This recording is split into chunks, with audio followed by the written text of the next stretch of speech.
The views and opinions expressed during this program are solely those of the individuals involved and do not reflect the views of Explorewithsu.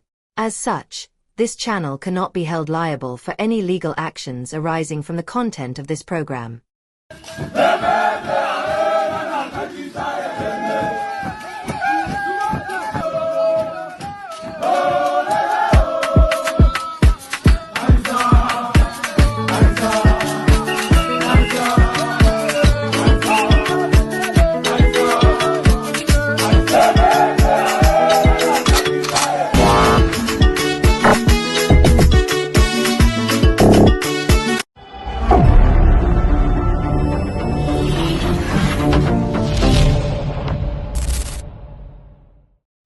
Hello my besties, welcome to this channel. It's your girl Susu here.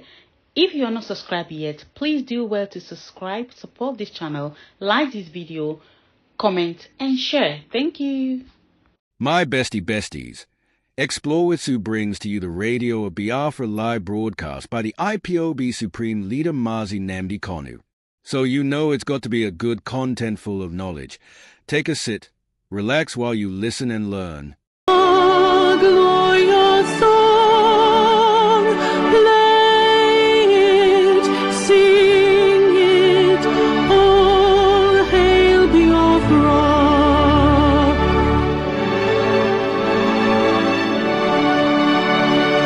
All hail Biafra. We shall always remember all that perished in the struggle for our freedom. All hail our heroes. Our prayer shall be known both day and night. Say them always. All hail Biafra.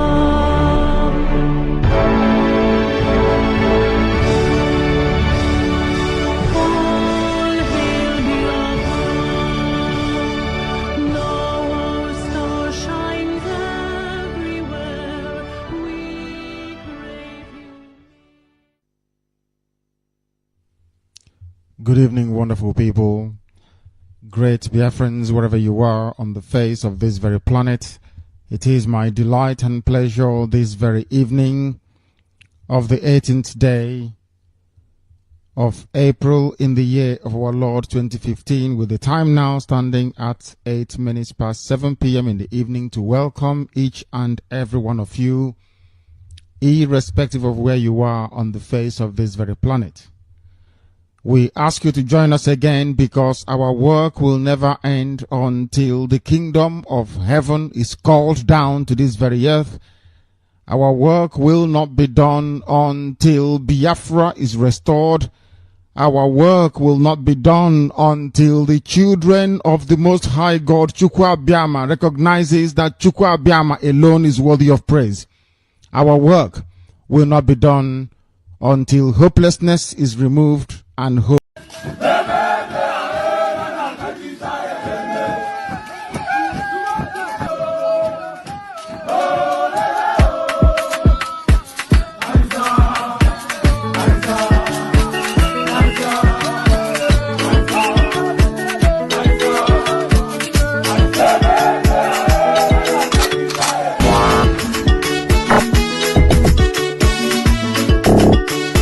Installed. Our work will not be done until poverty is eradicated. Our work will not be done until illiteracy and ignorance is consigned to the dustbin of history.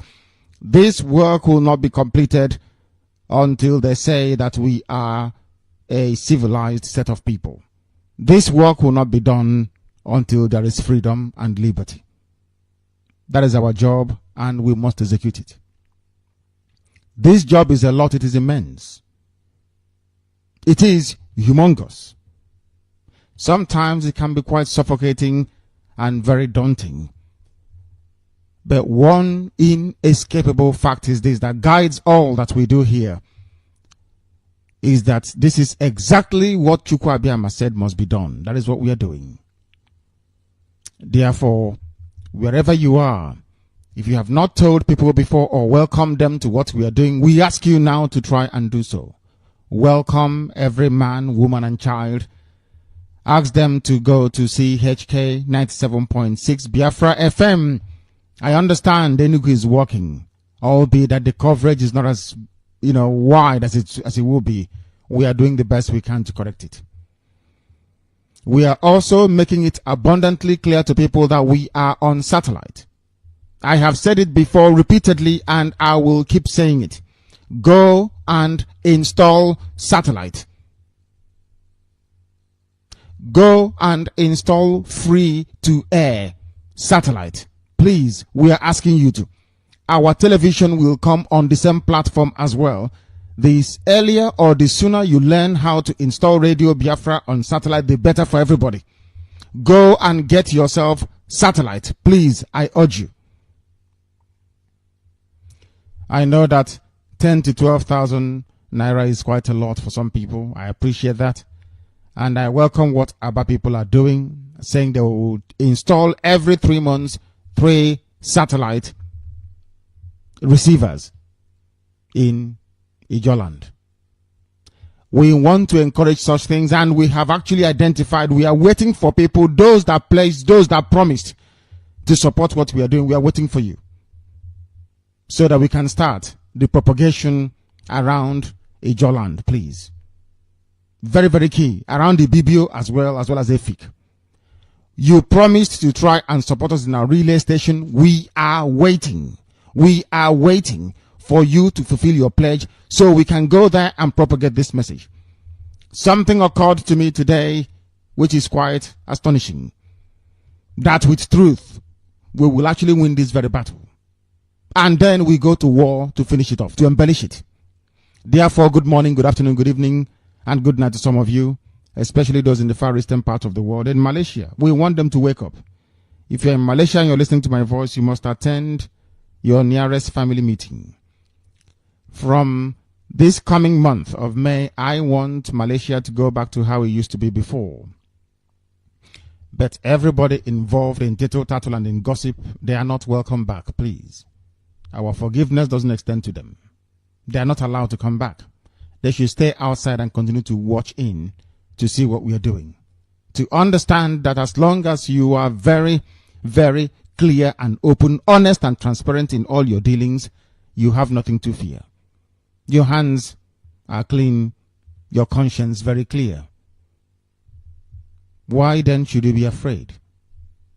This very evening, we are also broadcasting live and direct, transmitting to the entirety of humanity via our web portals, please, our listening posts, of which the principal one of them is www.radiobiafra.co. Radio Biafra, that is it is very unique. It's not .com, it is .co.co. Tell people we are .co.co, please, not .com. When we decide to launch our website for our newspapers as well, it will be .co, BiafraHerald.co, the BiafraTimes.co, not .com. So you will know we are distinct. It will, because when people go to search for you, the instinct is to type in .com. If you are led by the Spirit, you will type in .co. You will pay attention and you will type in .co. And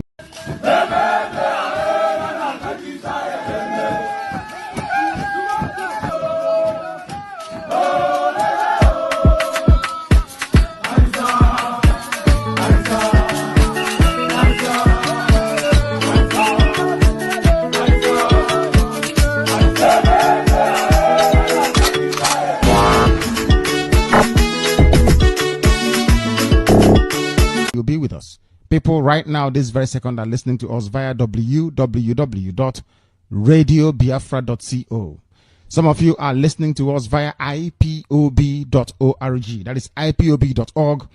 Some of you also are listening to us via indigenouspeopleofbiafra.org.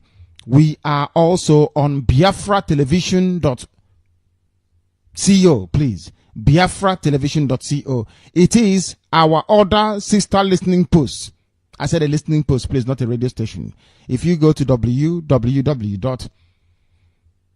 rblworld.tv. We are also there. If you have not downloaded TuneIn app, endeavor to do so. Go there, download it, search for Radio Biafra, please. Radio Biafra, nothing else. We don't answer any other name, please, for your information. Only Radio Biafra. Go and search for it. You will be able to find us. And once you find us, try and pin it either on your desktop or on the front screen of your whatever device that you're using to listen to us, so that one tap or one click, you'll be able to join us every blessed morning and evening. And today will not be an exception. Having covered all those platforms, we therefore go out and tell you now to do what you should rightly do. Use every social media platform you are on to tell those around you that you're listening to Radio Biafra. Inbox your friends and your family. Tell them to listen. Don't preach Biafra to them. Ask them to listen to Radio Biafra. That's what they need to do. Once they listen and they are part of us spiritually, they will naturally be drawn to us. Don't preach Biafra to people. Get them to listen to Radio Biafra. Get them to listen to Radio Biafra. Very, very important. Very, very critical that you try and do that all the time. We are here to preach this very gospel in truth and honesty. If you do wrong, we will castigate you. If you do right, we will praise you. We are not here to make friends. We are here to unite Biafran families. We are here to speak the truth, the whole truth, and nothing but the truth. You may not like it. You may be affected adversely by it. We may preach against what you're practicing or what you're doing. But if you're a child of heaven, you will look beyond that and come to us, because we preach the truth here. We don't go back. We don't twist our words. We don't tell you one thing today and then tomorrow we change it for something else. We don't deal with zoo politicians. We don't deal with corrupt individuals.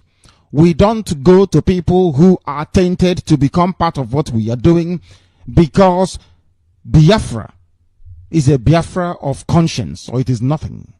If you don't have it in your heart, if your heart and your body, your mind and your soul is not clean, you cannot do Biafra if you are tainted. If you're a kidnapper, if you're a liar, if you're a cheat and you're a deceiver, you cannot speak the way we do. It is impossible for you to do so. We do what we do because heaven asked us to come and not man. Heaven asked us to come and not man. That is why every morning and every evening, every afternoon, of course, we stay sometimes to prep, respond to messages and run this global movement as well. That is all that we do. We don't do anything else. We make sure that Biafra comes. That is what we're working on every blessed day, morning, noon, and night. That is nothing else we do. Nothing else. This is it. And we do so in truth and in every honesty. Having realized the importance and the damaging effect of corruption. Biafra failed before because we were corrupt. Biafra failed before because we were ill prepared. All those limitations and shortcomings, all those negative impact that made it impossible for us to prevail between 67 and 70, we have learned our mistakes. Now we have come with a new way and a new style, and things are happening. Believe you me, our people are being converted. I don't believe it. I do not believe it. I don't believe it. My goodness me. I go out on the street and people I thought would not recognize me, they do. It's quite interesting. Very interesting indeed. Our people are responding. I have to be honest with you. Perhaps we need to look for a far more refined way of making sure we utilize, or should I say, we harvest the opinion or the goodwill of people directed towards us. That is something we have not done because we don't want to pay a lot of attention to fundraising. It may distract us from what we are doing, or it may detract us from what we are doing. We don't want that to happen. But we welcome all of that, all your goodwill messages, all your messages of support, your prayers, your thoughts, and your kindness towards us, by which I mean the editorial board of Radio Biafra, my office, the Directorate of State, as well as to Biafran families scattered all over this very world. You must be prepared for what is to come, because that thing is going to come eventually. Our Fulani will provoke it, not us. They will provoke it, and they're coming. There is one method they intend to use before I go on to pray. In fact, I should pray first of all before I go any further, and ask Chukwu Abiyama to come once again to take control of our proceedings this very evening. We don't ask for much, just that your will may be done on this earth as it is in heaven. That's what we pray for. Ka uche gi mee n'elu ụwa dịka o si dị n'eluigwe. That is all we ask for. Chukwu Abiyama, the creator of life, the giver of hope, you that sustain those who are unsustainable by the acts or the governance of man. For you are the most high God, Chukwu Abiyama. We worship you and we bow before your throne.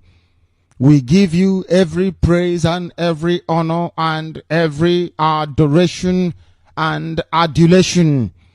We kneel, we bow, we prostrate, not before any other thing, but before your magnificence. We announce it proudly to the whole world that we are your children. You have never abandoned us before, and you do not intend to and will not abandon us. Because if it had been your wish for us to be abandoned, you would not have asked us to come. You would not have put this very pure thought in our hearts. You would not have given us the fortitude and the grace, the strength. On the 17th day of April, 2015. Don't forget to like, share and subscribe to our YouTube channel. Browse Biafran Restoration websites at www.ipob.org and radiobiafra.co. Also browse our website at www.biafran.org to learn more about Biafra history. Visit our YouTube channel more often for the very best of Biafran videos. Enjoy it.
Biafra, we have emerged triumphant from all our foes. Through the crucible unscathed, we passed victorious. Our trumpets pealing the glorious song. Play it, sing it, all hail Biafra.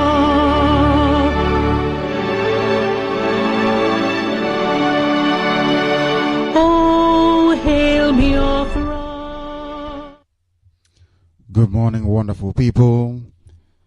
Great Biafrans, wherever you are on the face of this very planet we call Earth, once again we welcome you this very morning, the morning of the 17th day of April in the year of our Lord 2015. The time here now is exactly 10 minutes past 7 a.m. in the morning, and irrespective of your time zone, what you're doing, the time of the day, afternoon or night, we welcome you wholeheartedly to this Radio Biafra live transmission from the bosom of Biafra land, radiating out to the entirety of humanity. It doesn't matter where you are, irrespective of what you are doing, as long as you are close to the reception area of CHK 97.6, CHK 88.0. If you are in Iguacha and its environs, we welcome you wholeheartedly by saying good morning, good afternoon, good evening,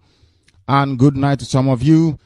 Those of you in the far western part of the world, for some who are still sleeping, some of you, it is your late evening. If you are in Los Angeles, I presume the time now is very close to 11 p.m. yesterday. They have not gone into today. In Los Angeles, in America, it is still their Thursday, whereas we are in Friday over here. We welcome each and every one of you. Any part of this very planet you go to, there is somebody somewhere listening to Radio Biafra at this precise moment, which makes us, I would not say arguably, I would say definitively, the largest indigenous broadcaster anywhere on this earth. People don't come out to say they're listening, but we know, of course, they are, because our figures tell us that all the time. And we welcome each and every one of them. Even those of you listening from underneath the bed. Radio Biafra, we welcome each and every one of you. The cowards and also the brave, we welcome each and every one of you. Maybe today you're a coward. Tomorrow you'll be brave enough to come out and say, I am a genuine, hardcore Biafran. Who knows? After all, Paul was converted on the road to Damascus. Who knows if today, this very morning, will be your road to Damascus, when you will eventually see the light, you will embrace the truth, you will understand that Chukwu Abiyama is God, and then you will recognize who you are, that you're a Biafran. And from this very day onwards, you will be able to conduct yourself like one. Please tell those of them around you, tell friends and family. If you're not listening via CHK 97.6 or 88.0, if you're in Iguacha and its environs, you'll be listening to us via satellite, because Radio Biafra is also a satellite broadcaster. If you're not listening via satellite, you will then, of course, be listening via any of our portals or our application online. By which I mean, if you have downloaded the TuneIn app, search for Radio Biafra. We have no other name. Radio Biafra. That's our name. Anything else is Awusa Fulani Yoruba concoction. Radio Biafra is our name. Something happened with Billy Human Rights Initiative, or Animal Rights Initiative as they call themselves. Today they no longer exist. They only exist in the imagination of the idiots who thought that they can drag Biafra down the gutter by aligning with APC Boko Haram.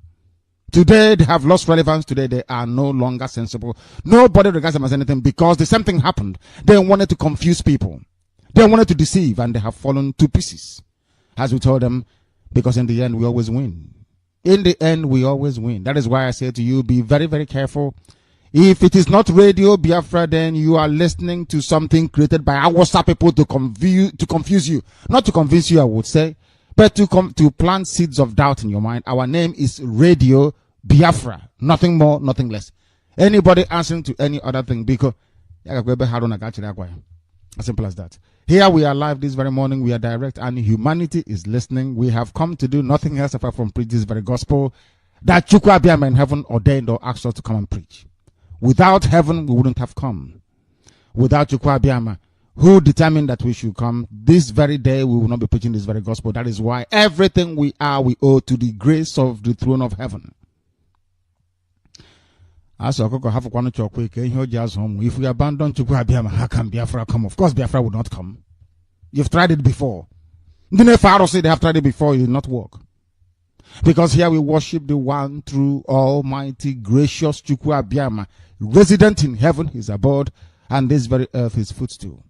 That is why we give him honor, we give him praise, we give him adoration and adulation. That is why we uplift his holy name. That is why we bow before his throne of magnificence and holiness. That is why we have no other God apart from thee. That is why all our hope, all our trust is in thee, O Lord of hosts. This morning we commit all that we are, your children, IPOB, hardcore, those of them who were born for this noble task, into your care. Your gracious care, O Lord. We commit all of them, their families, their children, everybody. We ask you to be merciful upon them. Chukwu Abiyama, you gave birth to them. You created them. You asked them to come to perform this almost impossible miracle, because the restoration of your kingdom upon this very dwelling place of Satan is very difficult. But by your grace, your might, and your mercy, we must prevail. We must prevail. Oh heaven, we have to prevail. And you have made it possible for us. You have given us all the instruments to wear down the shackles of enslavement, the shackles of bondage, this chain of slavery around our necks, our hands, and our wrists. Oh Heavenly Father, we have come that your will be done on this very earth as it is in heaven. This morning will not be an exception. We will praise you very gladly. And we are very proud to say that Chukwu Abiyama is indeed God in heaven, the creation itself, that mankind may hear, that humanity may appreciate and come to the full recognition that there is nothing they can do to repress this very work which we are doing, because we were ordained by heaven to come down here to preach it. We don't write anything, oh Lord, before we come on air. We don't make any notes. We don't memorize. We don't cram. We come here and you put your word in our mouth and we preach it without fear before our enemies, as we promised you at the Temple of Solomon in Jerusalem, that your gospel will be preached without fear or favor. The same thing we are going to do this morning. We thank you. We bless your holy name, so that in the end, after Biafra must have come, after he must have restored it, because we are only mere agents or catalysts in this process, Biafra is in your gift to give, so that in the end, mankind will say that their God is the true living God, that they may come to your knowledge, to your rich understanding, that they may in the end say that all honor and glory belonged to Chukwu Abiyama and no other, now and forever. He said, I gladly welcome you once again this very morning. Please welcome other people around you. Tell them that we are live. Use whatever means you have at your disposal. You don't need to convince anybody. Ask them to listen to Radio Biafra. That's all. We don't do any preaching. Oh, I've been trying to talk to them, as our brother reminded us yesterday, all the way from China. Don't try to convince them, to let them. No, you don't need to do that. Just say to them, have you listened to Radio Biafra? If the answer is yes, then your job is done. Ask them to listen. You know, the very first day they'll be saying, no, what sort of thing is this? And they insult people that is. But after a while, they understand that we are trying to save their useless lives. They will come to their senses. And they'll be even more fanatical than I am. Because I see people sometimes who are dead fanatical about this restoration effort. They will not be immune to it. If they have been chosen by Chukwu Abiyama to do this very work, they will come. Only those who we are designed, ordained to do this work are free to come close to us. That is why this very day will not be an exception. We must preach this very gospel in truth and honesty. And if you're listening to my voice this very morning, you will also listen to the voice of the rest of the people later on when our lines open for them to give us their opinion, their views, their thoughts, and their advice on how best to restore Biafra in truth and honesty. My name is Nnamdi KANU. I am the leader of the indigenous people of Biafra all over this very world, the commander of all her loyal forces, and in the same vein, the director of Radio Biafra.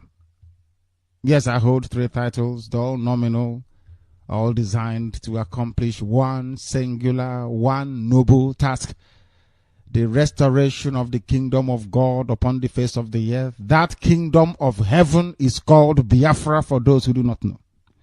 If you don't know how divine Biafra is, we will teach you every blessed day that when Yahweh Yeshua prayed, Jesus Christ, according to the Greeks, he said, let thy kingdom come on earth as it is in heaven. He was talking about a particular place. That place is Biafra land. I'm telling you it is. Biafra land. It's what Yeshua was talking about. The very Son of God that the Greeks called Jesus Christ. I believe in his message and his gospel. As an Ebonite, I believe in it completely and totally. I know he was sent by heaven, ordained to preach the gospel of salvation, which I believe in. I believe in his crucifixion. I believe in that completely and totally. The same way that my forebears went to Emperor Constantine to argue is what I argue today. There is only one God worthy of praise, that is Chukwu Abiyama in heaven, as he commanded us to in Exodus chapter 20. I will keep reminding you every blessed day because the word of God. When I mean the word of God, I don't mean spoken through man. The word of God handed down by fire on a tablet of stone for eternity. He never changes. His words are yea and amen. Never ever changes. That is why this very day and onwards, I will worship nothing else apart from Chukwu Abiyama. Nothing else, as he said, nothing even in heaven, not even things of heaven should you bow down to. I am the Lord thy God. You will have no other God before me or after me. And that's exactly what I'm doing, obeying a very simple commandment from heaven. What you do is entirely up to you. As for us here, I don't worship any idol, be it white idol, black idol, pink idol, or brown one. I don't care. And I'm a Pharisee. I don't care who brings it. If you've invented an aeroplane, invented a rocket, that is your business. One thing is unmistakably clear. There is only one entity worthy of worship, and that is heaven. Chukwu Abiyama. Nothing else. Nobody else. If you don't understand that, I cannot help you. If you have the spirit inside you, will also come to that realization, that appreciation. Ethiopia tried to go the other way today. They're the poorest country in Africa. God asked them why, the chosen children of God, why are they begging for food? Because I'm a Pharisee. Simple as that. This is Radio Biafra. We are live and we are direct, and heaven is also presiding over our proceedings this very morning. I am the director of Radio Biafra. By the very special grace of heaven, Chukwu Abiyama Igwe, I will now, this morning and always, remain your faithful and very loyal servant. I will not lie to you. I will not cheat. I will not retreat. I won't surrender. I will not prevaricate. I will command these forces in battle myself. I will. I did not go to any particular military school. I did not. I did not go to NDA. I did not go to an military academy in America or Britain. No, not at all. But this army will fight and they will win under one singular command. You watch and see what is it. We want to be able to prove to all of you that there is Chukwu Abiyama in heaven. That's all we're trying to do. So that when Biafra comes, you worship him. You will open your mouth to confess, to say that without Chukwu Abiyama present in their lives, they couldn't have done this. That is all we want to. And heaven understands this very well. That is why Chukwu Abiyama will continually be merciful upon our lives. Give us the grace, the wisdom, the understanding, the fortitude, and the knowledge to go and prosecute this very campaign and come back successfully. That you may follow and say that the Lord is good in our time. This is Radio Biafra. Welcome you once again. Our lines will open, and when it does, I will invite you to speak. When I invite you to speak, just give us your name and where you're calling us from, and that is all you need to do. You will then proceed to give us your full name, and not only where you're calling from, but also your village as well. If you can, remember where you come from. Some of us came out. Some of us traveled abroad to all over the world. We don't even know where we come from anymore. I'm sure that some of you, if we ask you to come back tomorrow morning, you will drive past your father's compound. But we are live this very morning, and the numbers to call once again, anytime our lines open, remain 081-738-13596. I repeat, 081-738-13596. We have another line as well, which is 081-7244-1079. I repeat, 081-7244-1079. I don't know why people abroad are not given to calling these very numbers, but please, I strongly recommend, I strongly suggest that you participate by calling this number. Of course, Aba is very dominant. What do we expect? That was the very first place that our mothers rose up against slavery in 1929. The very first uprising against white rule in the whole of Africa happened in Aba. And those women gave birth to people that gave birth to people that gave birth to until this very generation. And they have not disappointed. Aba, they have never disappointed. My good, it doesn't matter what the idiots of the past have done. But once they saw the route or the path to salvation, they latched onto it. And today, Aba cannot even be described as being formidable. They are simply exceptional. And that is how we expect them to continue until Biafra comes and beyond. If you're in Aba and you're listening, tell your neighbors about it. Don't preach to them. Don't convince them about it. Oh, I'm in Aba. They are not listening what they are saying because you're not saying the right things. Ask them to listen to Radio Biafra. That is all. If you're listening via any of your portable devices, because with your mobile phone, you can listen to Radio Biafra either on FM if you're in CHK coverage area, or you can also go online using your mobile phone, your tablet, your laptop, your mainframe computer, anything that has internet access on it. You can listen to Radio Biafra. Simple as that. So what are you waiting for? If you're prevaricating, if you're waiting, that means you're not chosen by heaven to receive this very gospel. But this morning we must preach it, as we have always done and will continue to do. If the barrister is able or disposed to join me, I will gladly welcome him. Therefore, I will say to the very eminent barrister, please, if you can access this platform via Viber, please, if you may. Use Viber to come to us. Once you do so, we will very graciously take your call, because the barrister is important to us, and I will welcome him anytime, any day. We'll continue what we are doing. We will continue to do this very work, and it is very, very critical and very, very necessary that we undertake it. Somebody sent me a message saying that he said we must read this very message right to the end. Right to the end. And we shall do so. Somebody sent me a message on WhatsApp saying we must read it, and I will read it and send it onto my private line as well, and I will endeavor to read it as well. I will read it. And also this very day, please, if you're not in the habit of preaching Biafra to people, just do it. I'm not asking you to convince anybody by the strength or the magnitude of the argument. All I want you to do is to go out and say to them, listen to Radio Biafra, then make up your mind. That is all you need to do. And once you do that, we shall welcome it very, very gladly and with open arms as well. I will proceed therefore this very morning, with the time now standing at exactly 27 minutes past 7 a.m. in the morning, to please present to you and to the entirety of humanity our news headlines and accompanying news summary, after which our lines will open and then we take your calls. Here we just don't give you the news. Here we just don't broadcast it. Here we educate, we inform, and we enlighten. Our challenge is very simple. If there's anything here we have said that is wrong, go and research it and tell us we are wrong. From the age of Biafra to every other theory, every other hypothesis we have put forward, no one has up to date come forward to disprove them. When we say we are the center of the world, nobody says no to that, because all the facts and evidence are there pointing towards that inescapable outcome, that indeed we are the center of the universe. By which I mean zero longitude and zero latitude is in the Biafran waters. Of course, we are the chosen children of heaven. If not, why will time begin from where we come from? Do you understand what I'm saying? I said time itself began from where we come from, which is Biafra land. Time started in Biafra. Malite Oge is from Biafra. I don't think you know these things. And for you to come from there means you're very special. Very, very special. And this morning we make you understand that sometimes we are very upset with you because of your intransigence and your complacency. But all the same, we remind you of the very special place you occupy in the heart of Chukwu Abiyama in heaven. That is why you will not kneel before a Yoruba pastor. If you are attending Winners Chapel, Redeemed Church, you are a child of Satan. You are a child of Satan. You may be a pastor there because from there you're feeding your family. It is understandable, but the truth must be spoken. And we don't care who gets upset or who is happy about it. All we do here is to preach this very gospel in truth and honesty, and that is exactly what we're going to do this very morning, without exception to the rule.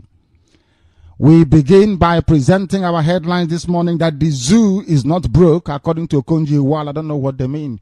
When words come out of the mouth of those serving in government, a black person, I have every need and reason to doubt it. Nigeria is not broke, according to Okonjo-Iweala, if it is not broke, why are you not paying teachers? If the zoo is not broke, why can't you fix the roads properly?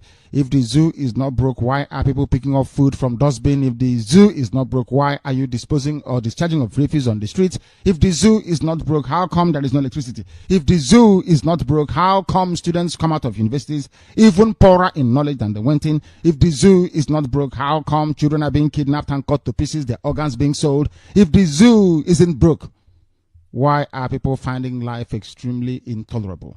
If the zoo is not broke, why is it that you have a terrorist in power? Or he just recently elected? All these things point to one fact, that the zoo is broken, both financially, morally, politically, and otherwise. And there is nothing anybody can do to fix it, because this year we march. We are looking for guns, we are looking for bullets, we make it very open to the whole world. If you're a scientist, we recommend you come close to us, because we have the facilities to allow you to showcase your skills. And we say it openly to the hearing of the world, because we are not alive anywhere. Instead of us to live life within a zoo as a zoo citizen, death is even better than living. That is why you must apply yourself to what we are doing.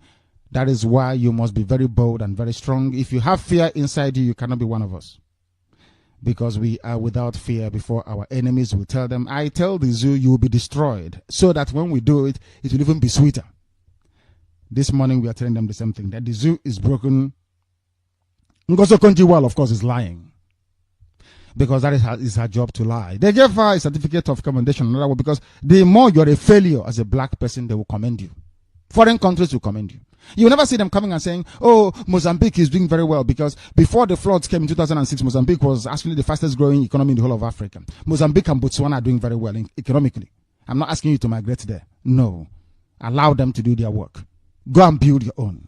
They were doing very well. The economy of Mozambique was growing at the rate of 40% every blessed year. I said 40, phenomenal figure. I said to you. But until the floods came in 2006 and tried to destroy part of the economy. I don't know if they've recovered now very well or not. Therefore, we want to replicate the same miracle in Biafra land. The zoological republic is broken. The people are very lazy. Awasa Fulani contributes nothing to the economy. Yoruba is all there like a fly to pollute, to perch on your food and to pollute it. That's their job. Yoruba. They contribute nothing also, but they enjoy all the oil. To make matters worse, I shall tell you later on, they even want to be paid oil subsidy as well. That is how evil and how wicked people are, because they are black people. And what do you expect? They are naturally disposed to doing evil. But here we seek to correct that. By shining light upon the darkest recesses of the soul of black people from Africa, we intend to enlighten them, to lead them from darkness into light, for them to come out of ignorance into knowledge, and in the same process acquire the necessary wisdom to be able to make life-changing choices about themselves. The zoo is not broke, according to Okonjo-Iweala. How she came to that realization, I have no idea. We must continue this very morning the presentation of our news headlines by also informing you that the Zoological Republic, they have now sold Nitel and MTEL to NATCOM. I don't know what it means by hands over Nitel and MTEL to NATCOM. They are always changing hands, and from where people are, from their poverty-stricken, lowly positions, you look at these things and you think they are news. Of course they are not. Nothing ever goes forward. Everything is always regressing. After all, Obasanjo got a deal with MTN. MTN is owned by a South African government. I don't know why South Africans are busy killing people. You don't know what to do you? You boycott MTN. MTN is owned by South Africans. Some people today running about killing other people. MTN is the largest, of course, indigenous net communications provider in the whole of Africa, riding on a loan provided to them through World Bank and Africa Development Bank. I'm now giving you insider information. It's just a group of people that came together in South Africa and decided to float it. They spoke to some people, including Obasanjo. Obasanjo put a stake in it, because there was something Obasanjo learned from Awolowo. Obasanjo learned, as every Yoruba man would, that if you are in political power and you have the power to negotiate very lucrative economic deals, then write your name into it as well. Obasanjo still makes money today from MTN. Typical Yoruba man. Typical black monkey. That's the way they behave. There is no honor, there is no integrity. The same thing is happening all over the place. Now they have decided to hive off Nitel and MTEL to something called NATCOM. This NatCom later on, I'm sure they're going to sell it to somebody else. That is the way they behave. That is the way they are, because they're baboons and monkeys. What do they know about economics? Absolutely nothing. Buying and selling. In the end, it comes down to it. They buy and they sell. They never produce, they never manufacture anything at all. Even when they do, it's all fake drugs everywhere. There's something about their lives and their disposition that makes me crawl, honestly, with, I don't know, disdain. The ignorance of the black man fills me with loathing. I can't stand it. I can't tolerate it. Very sad indeed. Very, very sad. APC to scrutinize Jonathan's notes with experts says, Odigye Oyegun, APC to scrutinize. Amazing. Scrutinize. Who scrutinized the Yaradua or Basanjo when they were there? I warned Jonathan, you are treading very, very perilously on thin ice. I told him, the people you're dealing with, you think they love you? Of course they don't. Yoruba and Hausa Fulani ganged up against us because we have all the intellect, we have all the natural resources, and they need access to it. The same way America and Britain need access to world resources to be able to flourish, including China itself, because if you want to flourish, you need to convert raw materials into finished goods. It's the same way that for Yoruba, Hausa Fulani to survive, they need access to the oil fields of Biafra land. That's exactly what they're doing. They are doing what any other human subspecies will be able to do. And this is not an exceptional era. The problem we have is on people, Ejo. I'm saying it live on air so people will understand. You know, because we speak the truth here. I'm not sure if you know that. We don't give a dime. Unless you are afraid of the truth, you cannot accept what we're saying. Ejo is a weak link in Biafra at the moment. The enemies have gone inside them very deeply. Very, very deeply. Ejo, the enemy has gone into Ejo people very deeply. We must try and make them see the light. That is why the next phase of CHK stations or relay stations will be placed in the areas around the zone to make sure that we bring them up to speed, because there is so much ignorance there. We need to educate them. The enemy has penetrated the Ejo land so much that people don't know what they want anymore. 1 week is resource control. The next week they want freedom. The next week they want oil pipeline contract. Nobody knows what they're looking for. As for us and the rest of Biafra, we are asking for freedom, nothing more, nothing less. We want to be free. And then after that, resources can take care of itself. We need to work on the mind of Ijo people, because Hausa have destroyed them completely. Yoruba have used their media to saturate their brains, I'm telling you. They are the only weak link we have. Ejo, they are the only people who are weak that we have at the moment. I'm telling you the truth. Ibibio is very solid. Efik, very, very solid. Even Idoma, exceptionally strong. Egala is also coming with us. Ishekiri is strong. Isoko is strong. Urobo is strong. The only place we have a weak link is in Ejo land. And we must go there to preach this very gospel, so that they may understand it. Because right now they don't. Jonathan to be scrutinized. We told him that they don't like you. He thought we were joking, and now it's very apparent. Jonathan and all Ijo people, when was the last time a Yoruba man voted for you? They never have. 2011 they voted for, is it AC or whatever it's called. Have you forgotten? It seems you've forgotten. So when Ijo people are saying that some Yorubas, I don't know the part they're talking about. Which Yoruba loves you? Which Yoruba loves you, I ask? The answer is none.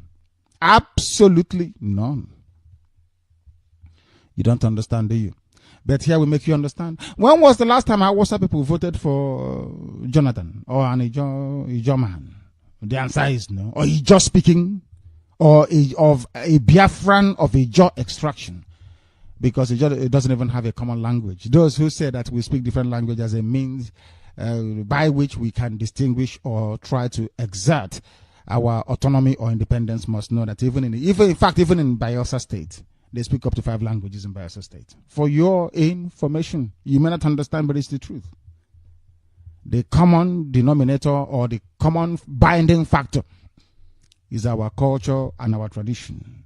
The things we do and how we do them, the food we eat, and our tolerance and penchant for democracy. That's all that unites us together as a people. Ejo must be very, very careful. Very, very careful, because Yoruba has done damage to them, to their psyche. The fabric of their brain has been destroyed. We must seek to repair it. The same way we've prepared others, There is no need or reason why IPOB cannot go to that part of the world and repair the brains of Ijaw people that have been damaged by years of Yoruba onslaught, propaganda, media war, which we are now seeking to redress, which we are now seeking to correct. NLC to Benue government, pay workers outstanding salaries or face our wrath. Please come to Abia and do the same. Theodore has finished off what was left. The damage done by Ojo's Okalis is nothing compared to the bulldozer with which Theodore came to wreak havoc, or to wreak havoc rather, on the lives of the people of Abia. Very poor. That is why Omoahe, you find that Omoahe can hardly call Radio Biafra. The subjugation is too much. They say that people have been subjugated. The mental slavery in Abia, in Omoahe especially, is beyond. I remember when I was small, I used to get very upset. I would go to see my aunt in Aba in those days, and there's a record that they used to play. They'd be mentioning cities. About when Bani Baroso, I don't know if you know that song very well. I'm old enough to remember it. There's a song that talks about when, during the war, sort of thing. And they'll be mentioning cities. They will say our nature. But when the lyricists mentioned Omoahe, somebody from the background said, "Nwoke na lie." I don't know if you remember. I remember it very well. My aunt, they used to play music, and from a very early age, I went into music, not to play, but to listen and to enjoy it. And it used to worry me then. Whenever the record gets to that very point where it will say that Omoahe is not a city, I used to feel very bad. Until I grew up to understand that some things are, there are some truths you don't question. There is a particular docility, I don't know if it's timidity, about Omoahe people that makes me wonder. They rarely call radio. They're all over the world, but they rarely call to say this is where they come from, because they're very timid, very, very timid. They have been enslaved to the point whereby they cannot talk. Omoahe is a problem. It's a very big problem. I don't know if it's because Biafra fell completely and totally. Omoahe, I don't know if that is the case. They need to wake up. They are very, very lazy and weak. Omoahe is lazy and weak. They need to wake up. Pay workers outstanding salaries or face our wrath. And I'm from Omoahe for information. I'm not a sentimentalist. I don't believe in sentiment. I don't believe in it. I speak the truth. It doesn't matter. If I'm affected or not is irrelevant. Is it the truth that we are speaking? Omoahe is very weak and lazy. Very, very weak. Sad indeed, isn't it? Pay workers salaries or face our wrath. They should bring it to Abia. This is happening in Benue. They should come to Abia State, please. Lawyers ask court to jail multi-choice MD for contempt of court. There was a time I used to tell all of you here that when it comes to the zoo called Nigeria, that they don't obey the law. I'm sure some of you were up in arms. I said they don't obey the law. Some of you did not agree with me. But today, as always, the evidence is here for all to see that they do not obey the law. They don't. MultiChoice was asked to reduce their, MultiChoice is DSTV, the people that give you satellite television. They asked them to reduce the cost, the charge, and they said no, they won't. A court of law ruled. They said, oh, please, to hell with court. Who is the court? Here we can bribe anybody we like. And they continue charging. After all, the increase that they heaped upon can give them nearly $1 billion extra every month. So if we give from that 1 billion we are making, if we give a judge maybe 10 million naira, so it's a good deal. Nobody obeys the law, but they say we have law. I'm in a law school. I'm reading law. And I said to them, you're reading law in the zoo, Nigeria. You're reading law? They say, yeah, I'm a lawyer. But there is no law in the place. A policeman can come out now and shoot somebody dead. The next day, they post him or her to the same position where they shot somebody yesterday. There is no law. But then I realized these are black people from Africa. What do they know? They don't know anything. We continue this very morning. We are live and direct.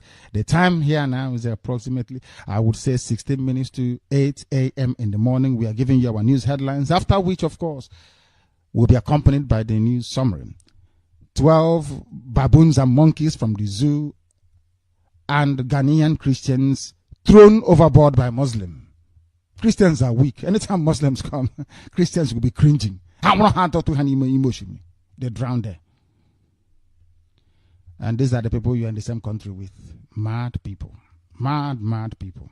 I don't know why EU, when Obama is saying, we want to celebrate the diversity, the rich diversity, and the multi-religious ethnicity of Nigeria. I'm looking at it. I keep wondering. You know, when I say that black people are daft, I don't just say it to insult anybody. It's because you are very foolish, honestly speaking. That is the truth. Now, nobody can ask Obama, my dear Mr. Terrorist President of America, can you please tell me which part of America has a sultan in it? It's a simple question. I don't know if you understand what I'm saying. Obama will ask you again. Which part of America is an emirate with an emir in it? Which part of America, if I can ask you please, has an Oba in it? But you want us to mix very well. In case you have forgotten, we are Biafrans, predominantly Christians. We have nothing to do with Islamic way of life. But I'm being forced to answer to an emir of Kanu who is a terrorist that beheaded Gideon Akaloka. For those who don't know, Sanusi, he was jailed for 2 years. I don't know if you know this. Do you know that Sanusi went to prison, the former CBN governor? Do you know Abacha threw him in jail for masterminding the terrorist killing of an Igbo man called Gideon Akaloka, who was accused of insulting Islam just because he was preaching from the Holy Book, the Bible. They went to Kanu police station, they brought out Gideon Akaloka and cut off his head. Are you aware of that? Do you know who did it? The present emir of Kanu, the fourth most powerful man in the zoo. I'm not sure you do, but now this morning you know.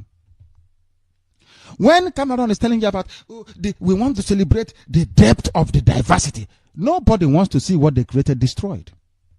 The British people were playing God. If you look in the Bible, it says, and God created heavens and the earth. If you look, just go to Google now and type in who created Nigeria. They will say British created. They use the word creation. These are the things that some of you don't quite grasp. They are very subtle and very almost, subliminal. You don't feel it.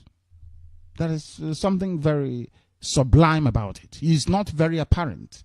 But when they said the British then created Nigeria, it's like saying that God made the heavens and the earth, created creation. When you accept the word Nigeria as being created by the British, you are saying that the British people are your God. Do you understand what I'm saying? Because only God can create. Creation.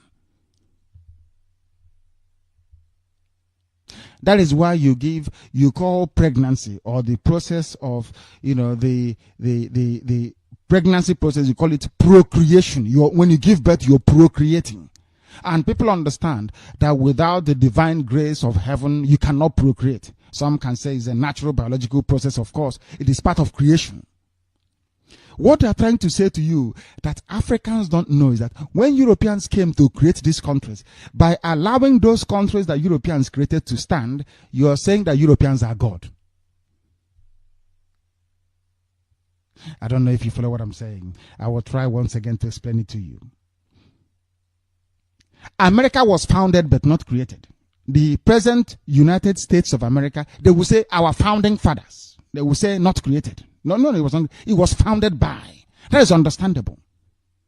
To found something is noble, is normal, is nature. To create is divine. That is why a pregnant woman is an embodiment of holiness, if you understand this very clearly. It's a very delicate period. You understand that because you're trying to bring life to the world. There is something deeply spiritual about it. People will tell you this. That is why a woman can give birth in a marketplace without losing face. A woman can give birth in public. It doesn't matter. Because that very act of procreation is divine, ordained by heaven. I'm sure you know this, that women have given birth before. Even in public lavatories, it doesn't really matter. It doesn't matter where a child is born. As long as a child is born, it doesn't matter. We are regaled every blessed day about where Yahweh Yeshua was born, which is Jesus Christ. He was born in a manger, isn't it? Where there are animals. That is to tell you, there is something divine about procreation, that it doesn't matter where a child is born. A woman never loses face because of it. She cannot be, look at that woman, she gave birth in the marketplace. That is nonsense. It doesn't matter. Nobody can say that. Jesus Christ was born where there are animals, where animals are sleeping. This is Radio Biafra. That is why it is the best radio station in the world. Because when you come here, you learn. Every blessed day, you must learn something. Morning session, evening session, it is always the same. Knowledge all the way through. Not by any strength of ours, but by the grace of heaven. Chukwu Abiyama said we should preach it. And that's exactly what we are doing. Why are we digressing this morning? Because it is important to draw inferences from all aspects of life and human endeavor. To buttress our points and to drive it home. That's all that we do here. Nothing more, nothing less. The things that you find around you is what we preach about.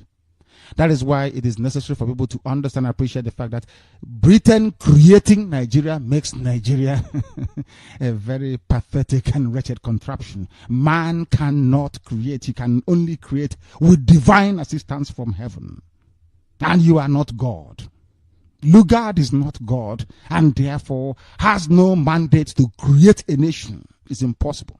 That is why the zoo can never be a nation. If you want Islam so much, EU, go and bring in Albania.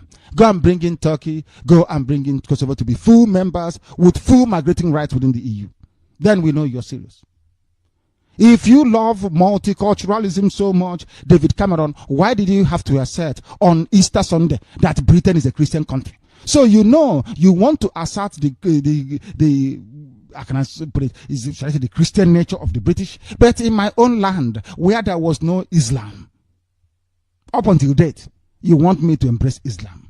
That's what I call hypocrisy. That is why they're afraid of us. Even the whites don't want to come to a debate with us. So we write to them. I write to them and say, come, let us, you want me to be part of Nigeria. Can we debate this in public so that the British people can hear it? And they are running from us. I said, white people, can you debate with us? The answer is no, they are running. Why are they running? Because they know there are holes in everything. As go to America, you see the founding fathers of America. Nobody can tell you, we created America. No. We founded it, yes. Because only God can create a nation. And that is why in their money, in their currency, they said, in God we trust. Go to American currency now, you see it in God. Why do you think they put it there? The all-knowing, all-seeing God is who we trust. But the British will say, we created Nigeria. And some of you idiots are answering, I'm a Nigerian. I'm in this COG. But what do they know? These are black monkeys from Africa. What do they? Their brains are empty. They know nothing. We continue this very morning. Subsidy debt. Marketers may halt petroleum importation because of subsidy. I have tried to explain this subsidy. I don't think people are understanding it. Maybe I'm not explaining it very well. Some of you don't know that you import petrol. The petrol you put in your car now in the zoo, today, this very day, was imported from abroad. But the question is, how do you get petrol? You get petrol from crude oil. Oh, do you mean crude oil is something that the zoo sells to get money? Yes. You mean crude oil that is coming from exclusively from Biafra land? They don't have it. They said they're looking for crude oil in the Chad Basin. They have nothing. There is no oil there. They're not blessed. Oh, you mean the same crude oil coming from there? Yes, it is called crude oil because it is in a crude form. It's not been refined. That's the meaning of the word crude. Something that is not refined is called crude. That is why when you present an argument that is illogical and incoherent, they say your argument is crude. It's not refined. Go and refine it. Make it more digestible.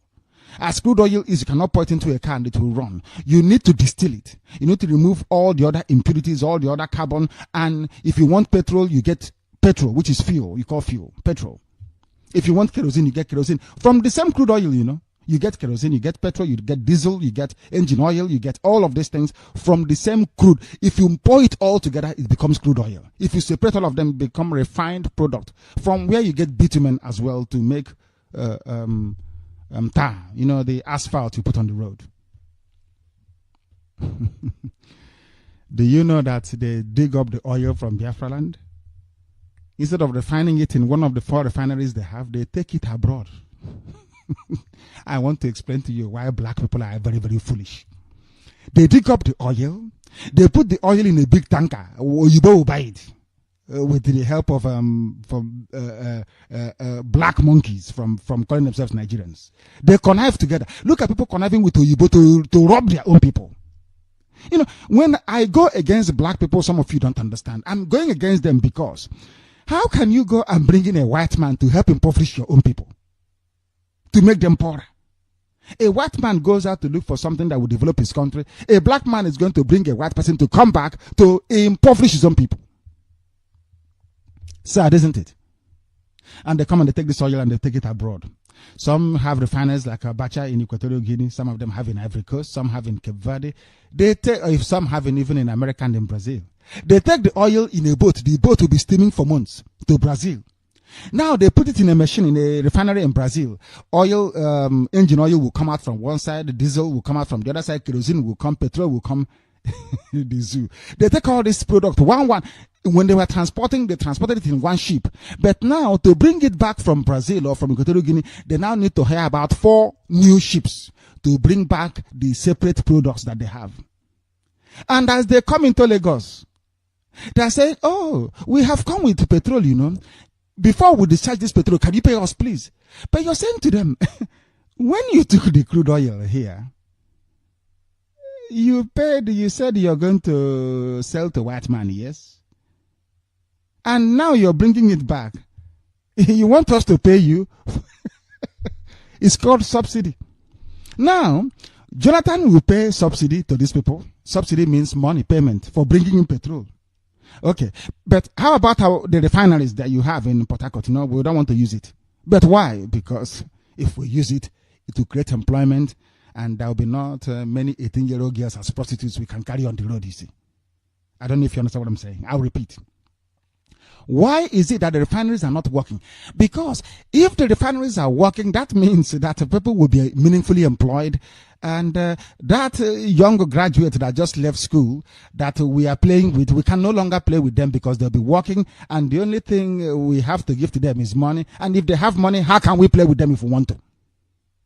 In other words, Nigeria itself as a state is encouraging prostitution of young girls, because they know that poverty is the driving force behind prostitution. So if you close down all these companies, all these little girls who are graduates who can't even read or write their names anywhere, they will turn to prostitution. So an Hausa man can have sex to as many Igbo girls as possible. You don't know that before. Now you know. This is Radio Biafra. We continue. Marketers are being paid subsidy. I do apologize this morning for trying to delve into too much into the presentation of our news headlines, but here on Radio Biafra, that's what we do.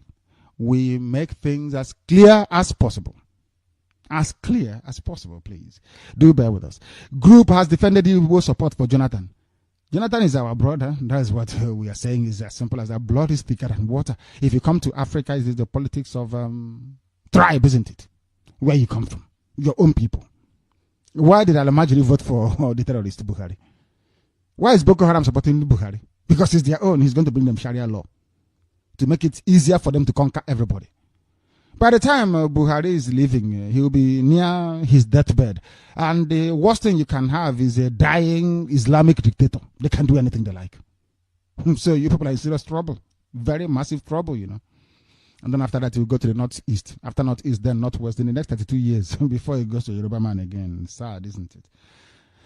Monkeys and baboons in South Africa asked to remain indoors. Every Nigerian, please stay indoors or they kill you. When you come out, who are these Nigerians in South Africa? Of course, predominantly Biafran people with a sprinkling of Yoruba. There is no Hausa man there, so they need not worry. Oil search in the Chad Basin suffers setback. They said there is oil in the Chad Basin. I don't know who told them that before. They said there is oil in Chad Basin. Force is a lie. Did they have any oil there? The answer is no.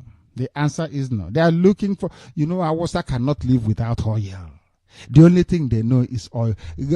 Let us sell Nyamiri oil and get money. That is the only thing they worry about. Even Babangida said it, that they went to war. In fact, even Maita Masule also said it, that their young men did not die to bring the oil, only to give it away. That they are prepared to die for it, if need be. That is why their budget for defense of their oil interest is $18 billion. And us, we are struggling to raise £5,000 in a month. A classic case of David and Goliath. But I'm very confident we are going to win. We will go to war, that is true, and we will win. I want our Hausa to prepare as much as they can. I want them to prepare. But in the end, we will prevail, so that you will know there is Chukwabiyama in heaven. Oil search in the Chad Basin yields nothing because there is no oil there. Abubakar leads Alison Mateke to meet Jonathan, whatever that means. I don't know if Abubakar is the person that recommended Alison Mateke to Jonathan. Why would Abubakar lead Alison Mateke, who is a Biafran, to Jonathan, who is also a Biafran? I don't understand it. Doesn't make sense to me. The zoo is not broke, as I reported earlier, according to Okonji Iweala. We're also reporting that when Rhodes and Mugabe fell, this is Africa's special report on Cecil Rhodes and Mugabe. Ibadan gets new chief imam. I told you that they have been conquered. Yoruba, they have been subjugated. Yoruba is an Islamic territory. Some of you don't know this. Yoruba is an Islamic territory. They get a new chief imam. So the zoo is better off with Yoruba and Hausa Fulani in it because they will conquer them very, very soon, even more openly, and expand their caliphate out of Ilorin. Now, the news in greater detail. The news in greater detail. This is Radio Biafra. The time now is, of course, 8 a.m. in the morning. Here in Biafra land this very day, we are live and we are direct, and heaven is presiding over our proceedings. Heaven always presides here. And we cannot now. In case you don't know who Chukwu Abiyama is, he is creation. Okike. Chukwu Okike. Chukwu Abiyama is God in heaven. His name is Chukwu Abiyama. For those who are venerating him in heaven, in the throne, in his presence, you say Mama, which is a combination of beauty and holiness. It's the only word in the whole world that combines the two together. When you say Mama, it is greeting, you are acknowledging the beauty, the magnificence, and the holiness of heaven, all rolled into one. Each saying that Jehovah then saw is a Mama, that is the end of it. The only word that combines everything into one. That is how Chukwu Abiyama is worshipped in heaven. If you say Mama, he will listen to your prayers immediately. Defense fund, like the vagabonds in China. You know that when you are a product of a fraudulent society, you turn into a petty thief. A confidence trickster. You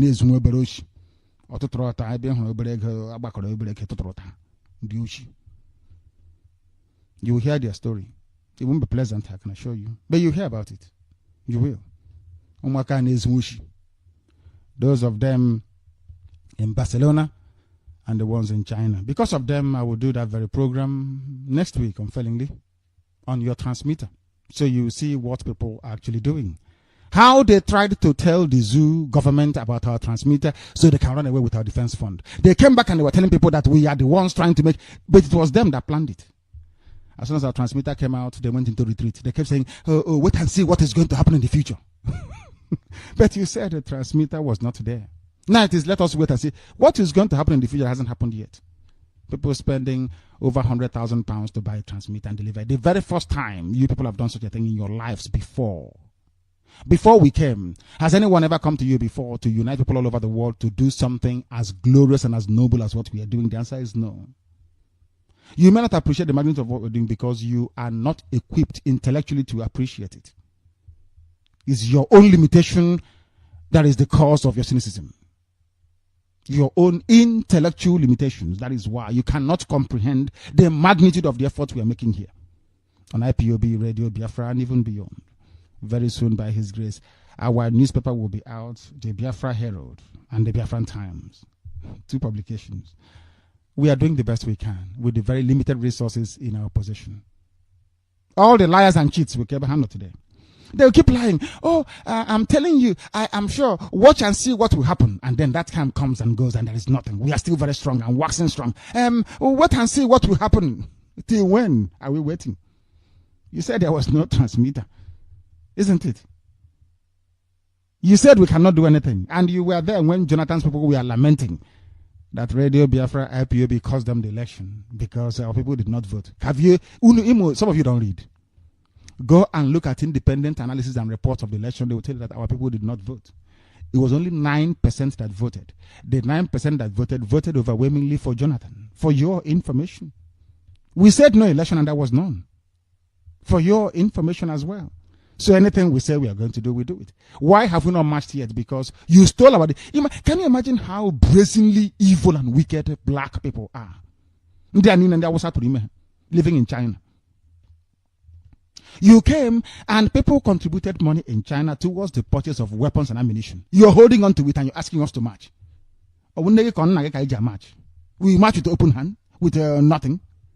And then we will fail. And can't you see they have failed? That is why we are told Biafra name business now and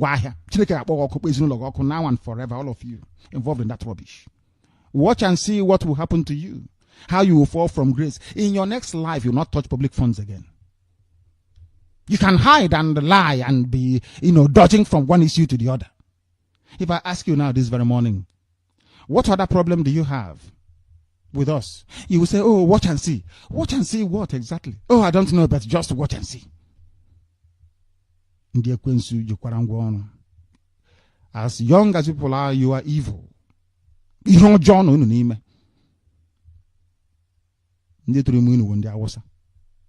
You can't deceive us. You can't deceive us. Wazirika was deceiving people for very many years. But those who had vision and foresight saw what he was doing. And even from day one, until this idiot sat down and signed a deal with the zoo government saying, give me money and I will give you Biafra. I will hand it over to you to do it as you please. And that was what he did. Can he speak the way we are doing? The answer is no.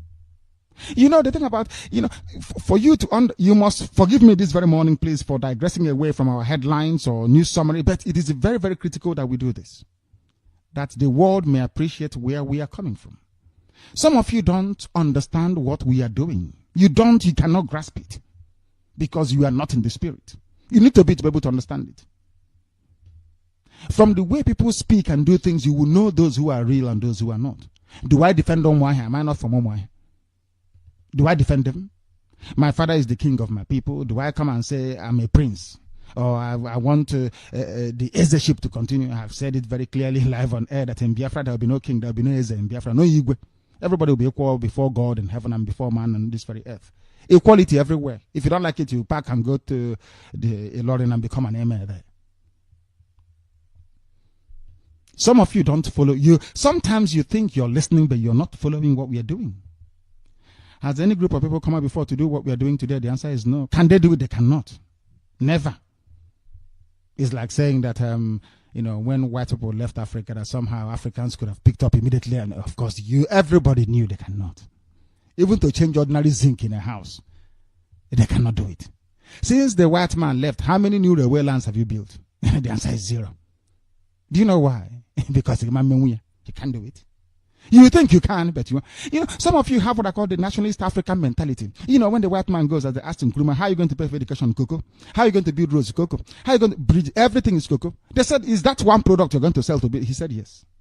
Look at them today. Still as backward as ever. Open drainage, stinking gutter everywhere in Accra. Imam Menwia, you can't do it. You think it is easy. Oh, you're outside and you're looking in. And they are very popular, I want to be popular. In the end, you fall. You collapse. Imam Menwia, can't do it. If you like, come and try. These idiots managed to convince some of you and trying to cover your tracks. Those of you in Barcelona and the ones in China. So, if we get Biafra and you manage to pretend, so in Biafra land, you will take the money of Biafra and you run away. And if they ask you, but you are the Minister of Finance, why are you running away with the country's money? Oh, because the president, I think he may do something wrong in the future. Is that why you're running with the country's money? Oh, yes, I'm running away with it because I don't trust the government, what they're going to do in the future. But have they done anything bad in the past? No, but I don't trust them in the future. Are you not sounding like an idiot? What have we done in the past that is wrong? Tell us, please. If not for Radio Biafra and IPOB, would you be known the way you are today? The answer is no. Would anybody come to you? No. People came to you to give you funds for Biafra. So why are you using Biafran funds to be ordering container, thinking that you can do business and turn over profit? Why? Because you're a natural born criminal. You're a thief. That is why you behave the way you do. What have we done in the past? You said it was transmitter. Now you have your transmitter. What else is the problem? You want us to match with what weapons? I'm asking you. You're holding down the money for the weapons and you're asking me to match. How am I going to do it? You were talking about your monthly dues before I came out on the air to announce it. It was so shameful. People were writing to me, begging me, please don't disgrace us anymore. If you talk about the amount we are contributing every month, our enemies will think we're not serious. If you want, I'll get Nena to do it tonight. What you contribute is £4,800 every blessed month, all over the world. That's what you contribute. Is that not correct? What can you do with £4,800 to run an operation of this magnitude? If you want to give it to you and ask you to run our operations and you see how you can survive, then you will know it's by the grace of heaven. That's why we do what we do. Not for funds. For heaven's sake. That's the meaning of the word, heaven's sake. That's why we do what we do. This is Radio Biafra. We are continuing with our news in detail. This morning, people are learning. Everywhere around the world, they are learning, and you must try and bear with me. We will be here until we take all your calls. But of course, if we say that, that means we'll be here till tomorrow morning, even beyond. We continue with our news in detail. Nigeria is not broke, says Okonjo Iweala. The zoo is not broken. The zoological republic, full of baboons and monkeys everywhere and there, and including those of them in China. I'm not talking about the Biafran family in China that are very strong and very resolute. I'm talking about those. You don't know that some people are trying to do us the same thing that what's their name again? Onyuke did. The same thing that some of them, what's that man's name? Onwoken Tabiz, that they put second-hand clothing, okreka. In those days for Biafran children, he diverted to Cotonou and was selling second-hand clothing. So those of you in China, your families were stealing also. Ojukwu brought out his father's money, gave to some of them to go and buy weapons outside, and they ran away with the money. Ojukwu is a dictator. But he gave you his father's money to go and buy weapons. Where is the weapons? Where is it? Oh no, we don't like his style. The same thing is happening today in China and in Barcelona. Mad people. We recovered the ones they stole in Norway. We recovered the ones they stole in Denmark. But there are two sets of thieves, the ones in China and the ones in Barcelona. And eventually they will pay. They will eventually. You watch and see what's going to happen. The federal government yesterday reassured, the federal government meaning the Zoological Republic, baboons and monkeys, black people in Africa, as backward and as retarded as ever.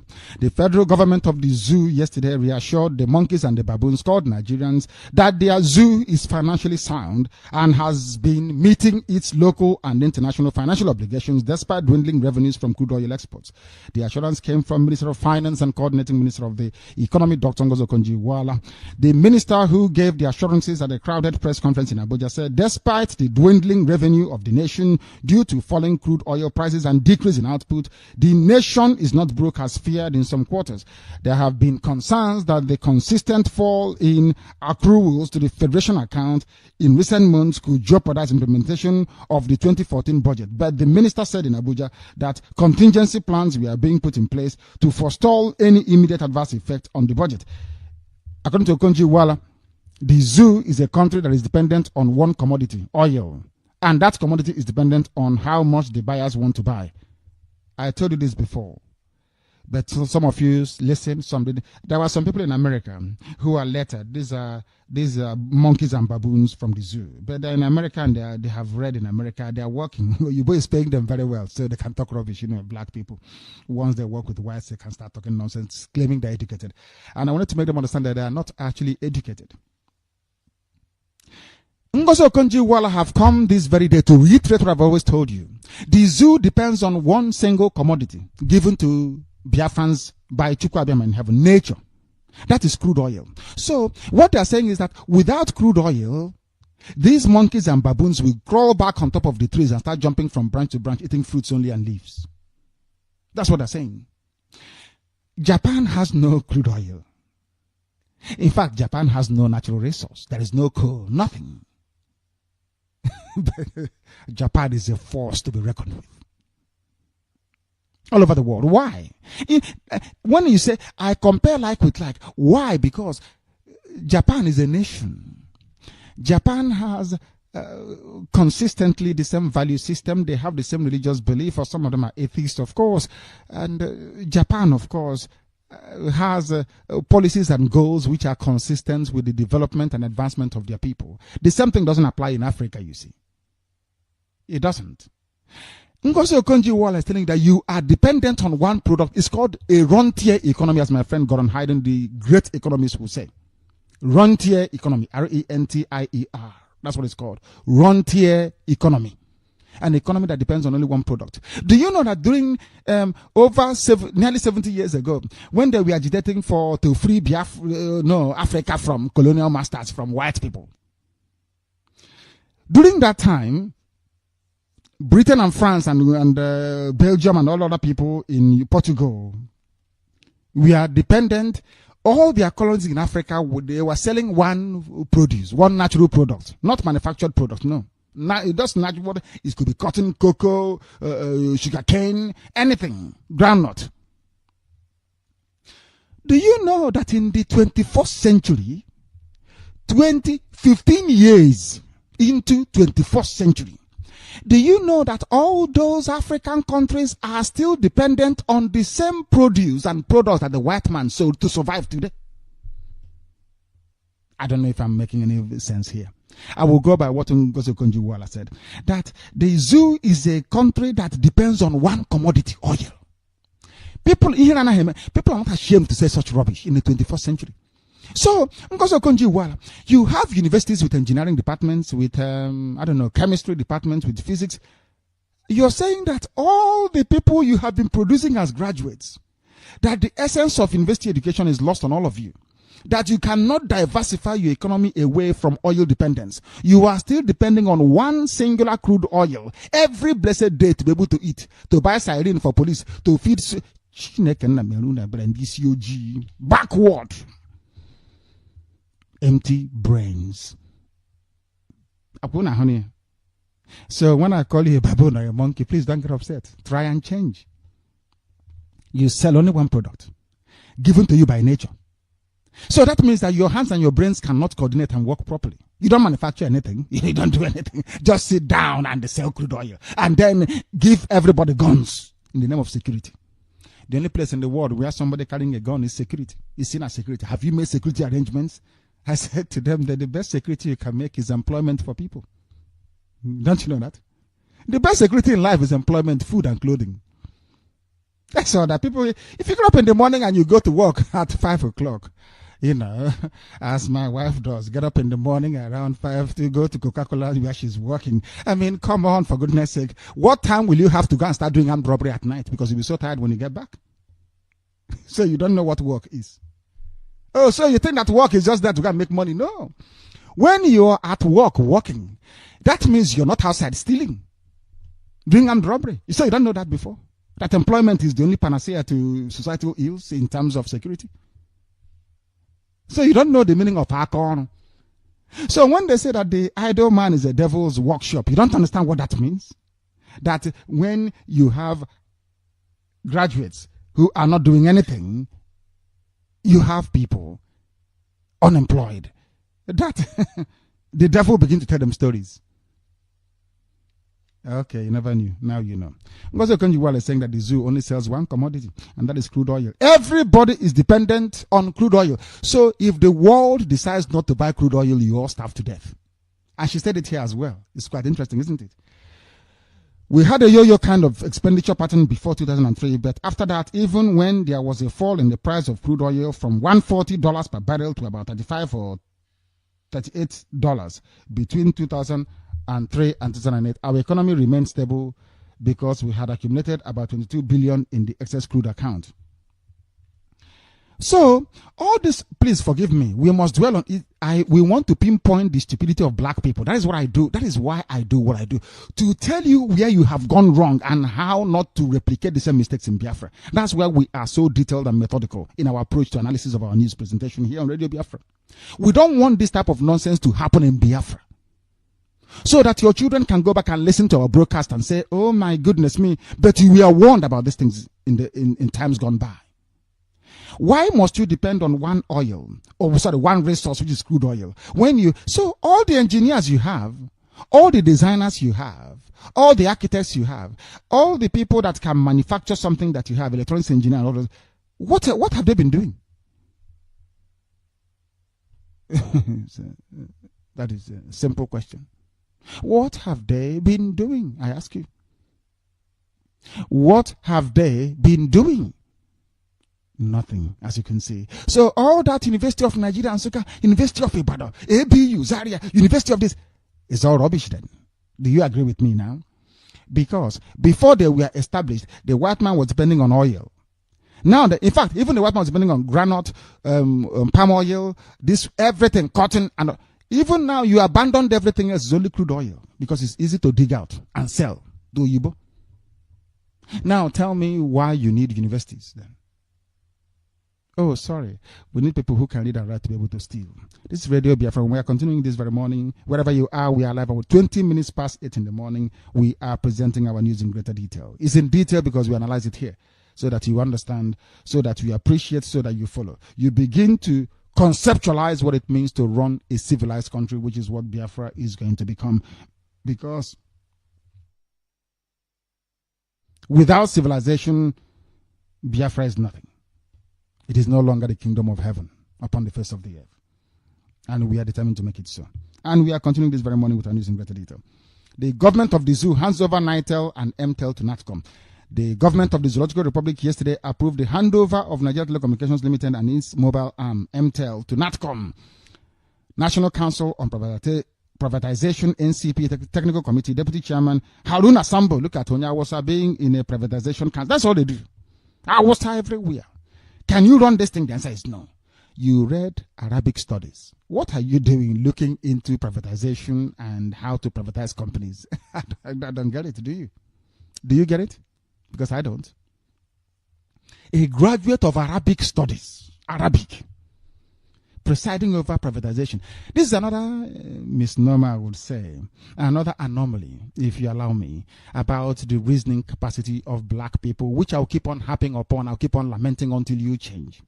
You think that because the white man is telling you in 21st century Europe and America that the government needs to take less and less direct involvement in terms of economic outcomes, you follow suit. They say, oh no, we're only concentrating on macro policies. We don't want to interfere in the micro. We don't want to see what goes into factories and what comes out. No. But China is there as a compelling example. There comes a time in life when the state must take an active part in economic growth and planning, of course, of the national economy. After that, then private sector can take over. Even in Britain, up until a few years ago, before water was privatized, it was owned by the state.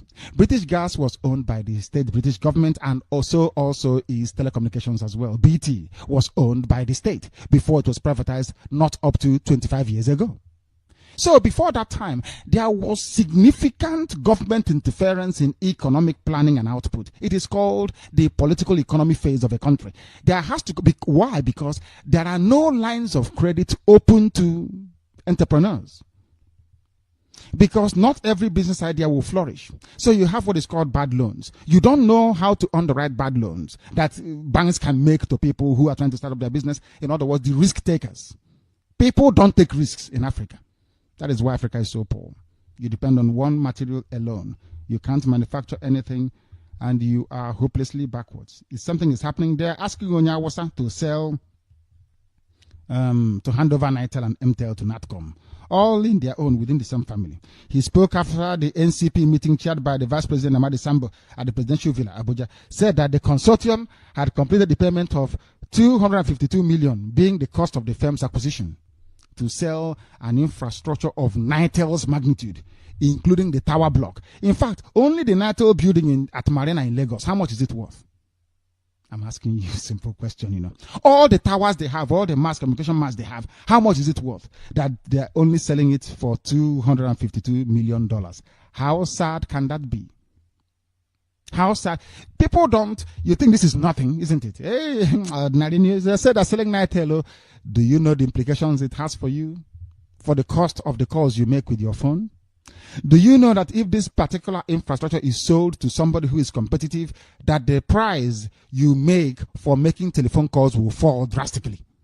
Are you aware of that? But no, they won't let it happen Because MTEL and Nitel and what's the name? No, MTN and Glo and Airtel and it is, they will all gang up. They will buy it and they will rubbish it. They put it aside. So you continue paying high cost. But I'm not sure you pay attention, will you?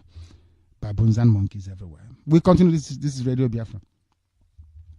The APC, the terrorist party, their chairman is John Odigio Yegun, yesterday said if necessary, the party may seek expert help on some issues in the handover note from President Goodluck Jonathan. He said also that President-elect or the terrorist-elect Muhammadu Buhari will, in the next few days, name a transition committee which will work with a similar government team headed by Vice President Namadi Sambo. They are getting an Awosaman, Namadi Sambo, inside Jonathan's cabinet to be able to head the transition handover to Awosaman. He said that the May 28 handover date will not in any way create a vacuum before the inauguration of the terrorist as their new president. The Chief Odigio Yegun, who spoke with correspondents last night, said, we are aware that the transition committee members of the federal government are putting papers and records together. That reminds me of all these old geriatrics, all the same band of old men since 1960 till now. They never change. I traveled, I remember going to Indonesia and also to Thailand. And when I was in Bangkok in Thailand and also in Jakarta in Indonesia, I noticed that in most companies, I did not see anybody who was actually up to 50 years old. It was all young people. I'm telling you, young people. And you can see the economy vibrant and growing. But they come to the zoo, the same geriatrics since 1955 till today. Elder statesman, elder stateswoman, up and believe. Their brain cells are no longer working. And you know that once you become older, you become risk averse. You don't want to take risks anymore. Do you know that you become conservative? It's natural. Once you are an older person, as a young person, you're a radical. You're left-leaning. Once you get older, you become more conservative. You don't want to upset the equilibrium that much. And that is the age when people mature and ripe into political positions in the Zoological Republic, which is where everything is stagnant. Nothing ever changes. Now you know, don't you? I'm not sure you do, but we have to preach it anyway. Baboons and monkeys all over Africa. The Benue State Council of the Nigeria Labour Congress, NLC, has given a 7-day ultimatum to the state government within which to pay outstanding salaries owed all categories of public servants in the state or face industrial action, because in the zoo they don't even pay workers. Do they? The answer is no. But these same people went out and voted the other day in Benue State, voting for the same people that will not pay them their salary. That is why I wonder what goes on in the brain of a black person. You voted 8 years ago, no salary. 4 years ago, no salary. You still went out to vote again, which means that you deserve what you're getting. I don't feel sorry for them. Why should I? If you like, you pay them. If you like, don't pay them. The people are not reasonable. They're not sensible. They have failed to make use or to engage with their brain, and they deserve whatever it is that is coming to them. Content lawyers ask court to jail multi-choice managing director.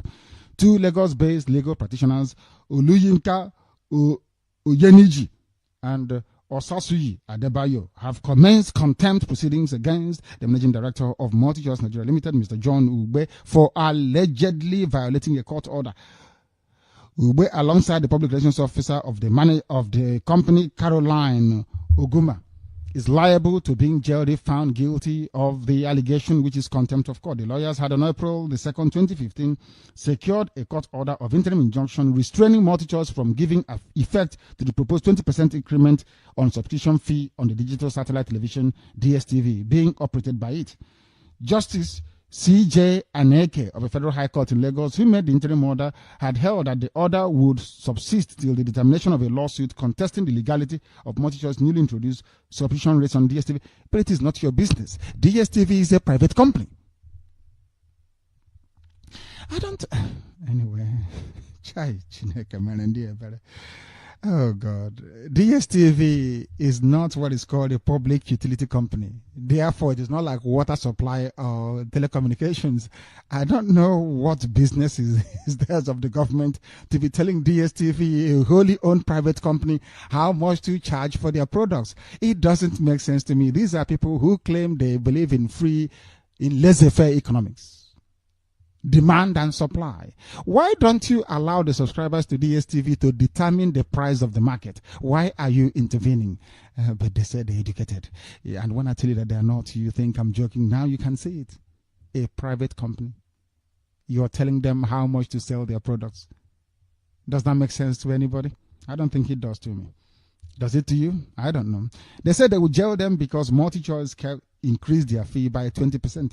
In flagrant disregard of a court ruling. Welcome to the zoo. They have money. If that judge is not doing deal, we go direct to the Chief Justice of the zoo and give him some money, and the rest will be history. They'll tell you about one Nigeria. This is our country, how much we love it. Hypocrites and idiots all over the place. Italian police have now reported that they have arrested a group of African migrants after witnessing what they said it was tantamount to throwing overboard of 12 passengers following a row about religion on a boat headed to Europe. The deadly dispute, we saw a group of Muslim passengers allegedly attack a group of Christian passengers, coincided with reports of a new migrant drowning tragedy, of course, 4 days after a migrant shipwreck off the coast of Libya in which 400 people are believed to have died. Another 41 migrants were missing fear drowned on Thursday after their dinghy sank en route to Italy, according to Italian media reports. The stricken vessel was spotted by a plane which alerted the Italian Coast Guard, but by the time a Navy ship arrived at the spot, only 4 passengers were found alive. The report quoted the police and aid agencies as well. The 4 survivors who came from the zoo, Ghana and Niger said they were part of a group of 45 people that set sail from Libya. A separate group of migrants rescued by Italian vessel related a deadly standoff over religion in their Guinea, which ended in 12 Nigerian and Ghanaian passengers being drowned, according to the police. Even Muslims are drowning you in the Mediterranean. Very sad indeed, isn't it? These are Africans running away. I'm African, I'm proud. If that is the case, why are you running away from Africa then? Why don't you stay back? Because we don't tell ourselves the truth. The problem with Africa is that we, people, blacks from Africa, we love lying to ourselves. We don't tell ourselves the truth. That is why Radio Biafra is different here. We speak it so that you may take corrections and stop fooling yourselves and become reasonable as a result of it. And, of course, stop drowning in the Mediterranean. We are Muslims threw you aboard because of your Yeshua argument and Muhammad. The Muhammad threw reminds me of what's happening in Jerusalem. You know, the Jews ran away for 2,300 years, and when they came back, they found out that Muhammad had taken over the Temple of Solomon. Do you know that? They built their mosque inside the Temple of Solomon. Very sad indeed. Very, very sad. There is something quite troubling about Islam. They love trouble, you see. They love to kill. Because the whole world kept quiet. Because Satan is working through them and doing a very good job at that as well. Petroleum product marketers under the aegis of Major Oil Marketers Association of the Zoo have warned of a looming scarcity of fuel. They are warning you of scarcity of fuel following the inability of the federal government to pay the subsidy arrears for the importation of premium. You pay them for bringing in petrol. But the same petrol you took out, you bring it in and we pay you. Hey, well, it's like coming to my village and picking Odara. You know Odara. Then you leave my village and then you come back and ask me to pay you before you can bring the same order that you pluck from my tree. Does that make sense? No, let me use another analogy. Somebody came to your mother's farm and harvested the corn from your mother's farm, sometimes without even telling the family. And they took the corn away. When your mother went to go and harvest some corn to cook for the children to eat, there was no corn. And then she went somewhere and she saw exactly somebody at the border of your village with the corn saying, if you don't pay me money, I won't bring this corn in. But it's mine. I don't care. Do you want it or not? If you want to feed your children, you might as well pay me. This is called, I don't know if it's holding people to ransom or blackmail. That's what they're doing. They're welcome to the zoo. Nothing seems as correct as it should be, is it? You are paying somebody to bring in the same oil that they took away from your land in the first place. Madness indeed, if you ask me. But nothing makes sense in the zoo, does it? This is Radio Biafra. Your duty is to lie, and the duty of Radio Biafra is for us to expose it. Simple as that. You may not like it, but we don't give a toss. We continue anyway. A sociocultural group, Igbo Youth Movement, has defended the block vote given to President Goodluck Jonathan by the Igbos in the presidential, or by Igbo-speaking Biafrans, of course. There is nothing like Igbo. Igbo is not a nation, please. Do you want me to repeat myself? Igbo is not a nation. Igbo is a language, is a dialect spoken by some people. It's a derivative, as they say, of a corruption of the word Hebrew, which is from Hebrew. Then it became Igbo. Igbo, of course, and they say Igbo. And some of you don't know that we met some people, the forest people, the Bijangos, when we came there. I will repeat. You see Igbo land today the way you see it? We migrated from 2 sources, from Egypt and also from Ethiopia. When we came to that very place, we found the native population there before we came. They are the ones that answer Omenka and the likes of it. They are called the Bijango people. They taught us how to process palm oil. Today you can find them in Guinea. That is their last remnant, the place they are in. And we mix with them. We started to worship some of their gods, the Arosidi Chiche, the Bijango people. So the Igbo land you have today, they were the ones that insisted on saying it's Igbo, not Igbo, IBO. They said it has to be IGBO. And as I said before, and I will keep saying, IGBO is the predominant language spoken by the people that settled at Omabala Confluence after crossing the Niger thousands of years ago. Many, many thousands of years ago. That tells you all you need to know, isn't it? From even where Izon comes from, who is the half-brother, to those that came from Arodi, which are Arochukwu today, and those that come from Owe-Eri, which is Owerri you have today. It's not Owerri, it's Owe-Nke-Eri, for information.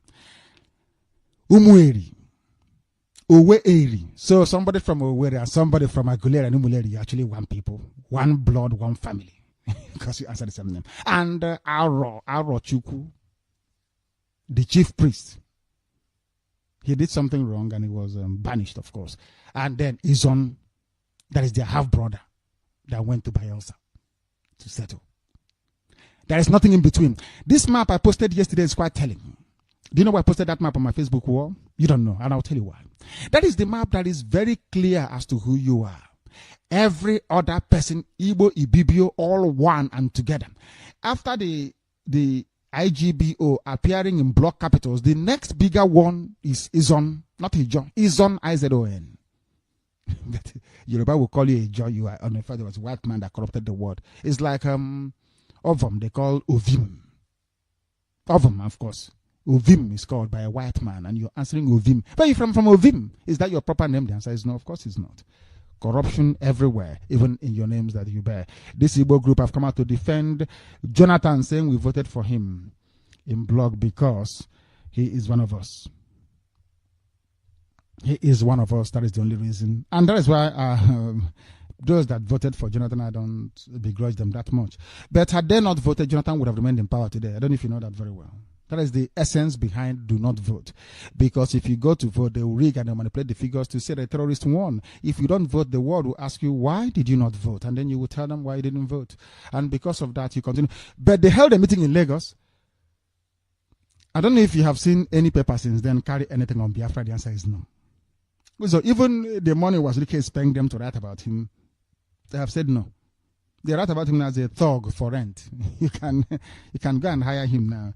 If you're looking for where to do thuggery, you may ban a hire and your color was really care. On the name of Biafra, isn't it? Very sad indeed. The baboons and the monkeys resident in South Africa, they call them, I'm not talking about Biafrans, please, because if you're a Biafran, you are saved. Once you open your mouth to proclaim Biafra, I am a Biafran, you become saved. And I'm asking the family in Aba, give me the name of the arresting police officer that assaulted our mother who was driving to her village. And then you see what we will do.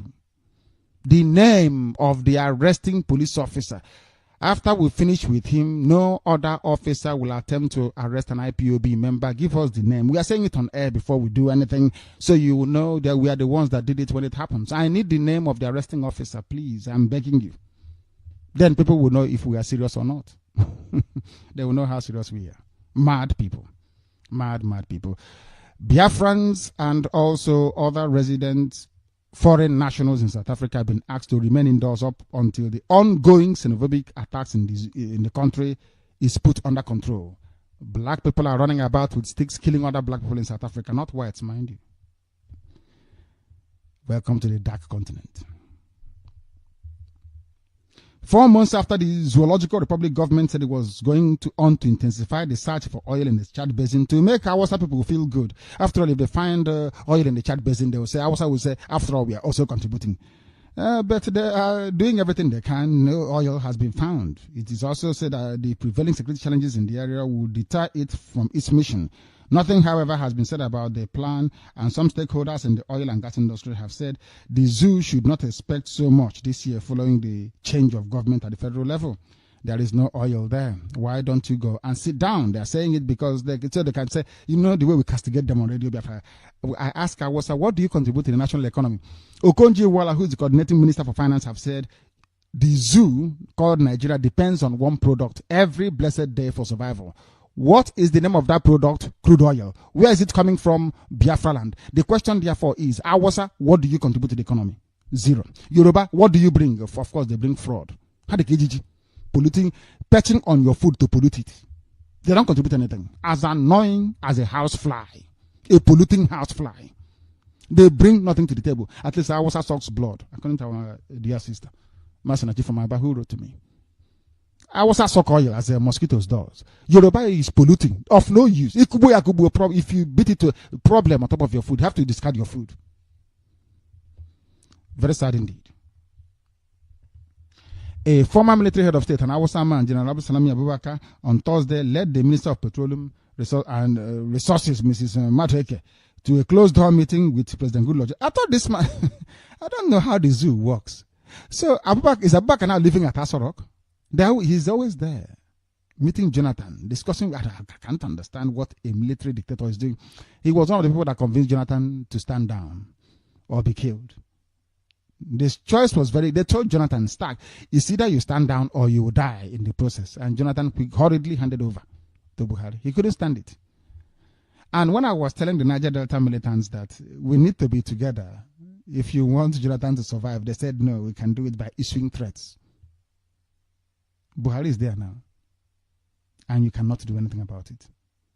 Why? Because South, and Southeast, we have not come together to march as one. When we march as one and make any pronouncement, you will see what will happen.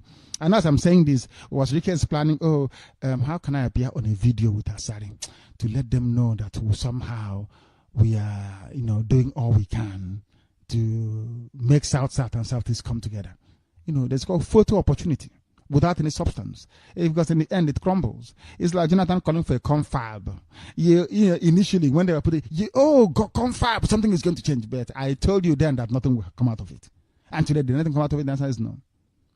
You must learn to discern between photo opportunity and real facts and figures on the ground. What is Abdul Salami Abubakar doing at the Aso Rock with Alice Mateke? It will be recalled that a photograph of the minister during a visit to the former military leader's Mina residence went viral on the internet recently, with many insinuating that she must be reaching out to Abubakar to avoid probe by the incoming administration of Buhari. Every Biafran Igbo politician will always go to has an Awasa godfather. I told you that in the past, some of you did not believe me. But it's being proven again that Alice Madeke went to go and plead with Abubakar, whatever his name is, in the process to be able to get Abdul Salami Abubakar to plead with Buhari not to put her in prison or probe her office. Barrister has joined me, and I'll go to the barrister in a short while. Barrister has joined me, if I'm not mistaken. I answered Barrister's call on Viber. What happened? I don't know if the barrister is still here with me or not. Barrister, please try and call back. Barrister, try and call back on Viber. I thought I picked up your call, but it went off again. Oh, Barrister is still with me. Barrister is with me. I will go to Barrister in a minute. I am just rounding up the news presentation, and then I will go to him. Barrister, please remain where you are so that when I go to you, you greet us and then you analyze in the process for us as well. Okonji Wall, as I said earlier, said that the zoo is not broke. There's a very compelling report here that on the 9th of April, 2 iconic artworks fell in Africa. The first was a statue older than the First World War, and the second, a set of paintings by Zimbabwean artist Owen Maseko, which had been under arrest for 5 years. The first one is Cecil Rhodes, which we reported, and the second one belongs to Robert Mugabe. Barrister likes Robert Mugabe, and I don't. He speaks some very fine words, but Zimbabwe is backwards. I hate to see people suffer. That's why we do what we do here on Radio Biafra, to make sure that we build Biafra as a place, befitting of civilized people to inhabit. Ibadan has now gotten a chief imam. That is the announcement you cannot make about Owerri, about Umuahia, anywhere else, about Kliki, about Calabar, or Iguacha, which is Port Harcourt, or Warri. You cannot go to Warri and say the chief imam of Warri, but you can do so in Yoruba land because they are part Muslim, part Christian, and Ongorodo. They are not on top, they are not on they are in a state of conscious, suspended animation. Yoruba, no conscience at all whatsoever. They are not Muslim, they are not Christian. They are half and half. They cannot make any choice at all. That is how you know weak-minded people. A few days after the late Sheikh Busari Haruna the third was laid to rest. Another chief imam for the Ibadan Muslim community has been named. He is Sheikh Abdul Ganiyi Abubakar. Until his appointment, Sheikh Abubakar was the most senior Alpha Agba of Ibadan land. Abubakar 80 is an Islamic and Arabic teacher, is now the 18th chief imam of Ibadan land. Ibadan land itself, traditionally, that is why we told you that they were conquered. I didn't even know that the conquest got up to Ibadan. But we know they have presence all the way to the coastline of that part of West Africa. But I don't know, they conquered Ibadan this much. My goodness me. The late chief imam died on the April the 9th at the age of 93 after serving for 20 years as the chief imam. Very sad indeed. Very, very sad indeed. Yoruba, they have a chief imam even at Ibadan. That is something you cannot say about Biafra land. I believe quite convincingly that concludes our news presentation this morning. I will not hesitate any further. I will go to the very eminent, accomplished barrister and attorney at law, Barrister Mazi, who has joined us very kindly via Viber. Barrister, I wonder if you can hear me. If you can, please acknowledge our people who are eagerly waiting to hear your voice, please, if you may. Good morning, Director. Good morning, Barrister. Biafrans, good morning. So long. All the people in the world, wherever you are listening, via different devices, we thank you, we greet you for your listenership, for joining with us every time you hear the voice of Director. We thank you for all your support, contribution-wise, people praying for us, and all the nations of the world hearing what we are preaching here, because we want to restore Biafra. We thank all of you in each way, those around us, all the coordinators, all those who are very supportive of what we do here, trying to restore our nation. We greet you. Director Mechukwa Biama also continuously bless you and everything around you and the whole people with you. He say, and bless you too, Barrister. We thank all of you. Director, my main concern today about all the things you said on the news today is the Ijo people, the Izons, those that we need to convince that Biafra belongs to them. That is my main central point today. To hasten up our people, please do your best to. Even Jesus Christ, when he was preaching, when he was around, he said, giving an analogy of one sheep that was lost. He packed the 11 of all the rest of the sheep to instigate and then find the only lost one for their journey to carry on. And that's what we want to do here on Radio Biafra. The Ijo people or Izon people, if they are not convinced that they belong to Biafra, make contributions so that the relay station will go to them, so that they will hear themselves, because the Yorubas have endemically put a lot of destructions into their brains. And this we have to restore back, because we cannot leave them behind to carry on. Otherwise, they will suffer. Because Hausa, Yoruba, Fulani, Boko Haram are parasites. Where they stay, they want to eat deep down in the flesh, including the bones of wherever they are staying. They become the host. They stay there and borrow completely. This we must remove. Therefore, please do your very best to make your contribution so that the Izon people will have their own relay station to hear what we preach here on Radio Biafra. We cannot leave them asunder. We cannot leave them and walk away, because it's an incumbent upon us to restore them back to their originality. We will not walk away. The flies are around, perching here and there, to infect and inflict them. It's up to us to remove that particular cancer that is upon our people. I do not care about many other news, because there's nothing you can do to correct that zoo. The zoo is dead, buried, in as much as they do their best to bring it about by renewing and putting a terrorist in power. We do not care about what is happening in the zoo. Whatever Okonji Iweala is trying to paint over there, since all of them will live on only one particular product, oil, oil, oil, oil. And that's why the economy is not progressing in any way. Old people still there, as Director put it, right from 50. They are still there, interested. And the younger ones are languishing, irrespective of their education, irrespective of everything they are doing. Nobody has ever given the opportunity to demonstrate according to what they study or what they read. When they finish studying, they go straight into Kekena paper. And that is the kind of country Obama and Cameron is asking us to. How old is Cameron when he took power? How many of the British prime ministers were old when they took power, ruled, and then went away? But the same Zoo or Basanjo would like to contest again, giving him the opportunity. Look at this guy who took over. How old is he? But there are a lot of young, fine men who could be in that position and do things. When you are young, you perform as a young person. When you are old, of course, an old man can never outperform a young man.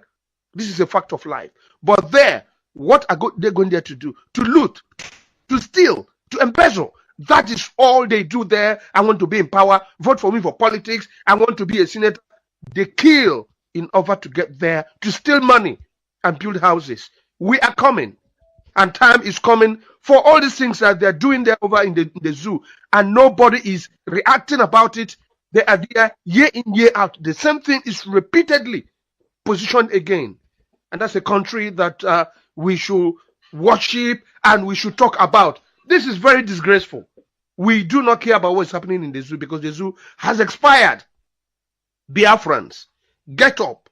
Serious Biafrans, do your best. I repeat, there is some people need to be rescued because they have gone deep down. The cancer has eaten inside their bone. When I say cancer, Yoruba, Hausa, Fulani, and their media. That's what I mean. We need to bring them back into the fold because we cannot leave our own cousins to go astray. All the years gone by, what have they achieved by supporting Hausa, Fulani, Yoruba? They've been impoverished. Their young men have nothing. Their roads, even Goodluck Jonathan went there foolishly and stupidly. He didn't do anything for his people. All he was doing is to bribe them. Now, give somebody $1 million, they will finish it in less than no time. But build an infrastructure for them that will stay forever. Our people normally say, "Elimuzo limehi, ehi wano, elimaya elichai uzo agama uzo eshi." When you keep a cow and keep a road, the cow will be eaten. It's a meat. But when you keep a road, that road is forever. Generation will come and ply on that particular road. Our people should learn. I've said this before. When you are in a relationship, don't keep giving money because that money you could be denied at any time. But buy something tangible, a structure. This is for you. When you turn around, you remember that particular structure. Even if the person is dead and gone, you always remember the structure. This is what Goodluck Jonathan is supposed to have done for our people instead of bribing Ohaneze. Now ask Ohaneze where is the cash. They have embezzled it. They have used it uselessly. Had it been a Goodluck Jonathan done something, build a hospital, build roads, they could have named the roads or the hospital after him. But he was foolish enough because he has a Yoruba man as advisor. I hope those who are coming after Goodluck Jonathan should not ply in the same road that he did. He's a foolish man and he did not make use of his brain. Now that he's out of office, he is thinking and holding his head. Why was I here all this while? Nothing tangible. He's a foolish man thought, but that will lie with him forever. Good morning, Biafrans, wherever you are. I thank all of you for the time you've given us and the time you keep giving us. But please make your contributions for the survival of our people. South Africa, shamefully, they are now killing their own people after they have suffered, not only in exile, under apartheid. Our people supported them to help them remove the trouble they had. Now they come out, they are killing their own people. It's disgraceful. That's the only word I will use. Director, may you carry on in all you do. Our people cherish you quite a lot. Your name is everywhere, Director, and you cannot stop until Biafra is restored. Good morning to you once again. I'm with you all the time. I know you are. The very eminent barrister, accomplished and distinguished in his field of work, which is legal in England and Wales. A barrister, as I keep saying, not a solicitor.